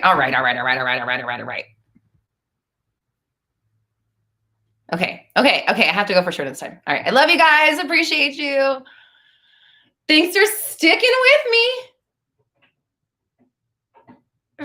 for the crazy chat. And let me know if I don't really care if people don't like this part. You can just turn it off. You don't have to watch it. Mindset Madonna Movie Mondays. Madonna Mondays. I like Madonna Mondays. Okay. I love you guys. Bye. We have to do this time. We have to bye. Okay. Love you. Bye. Bye. Bye. Okay. Bye. She's such a dingus.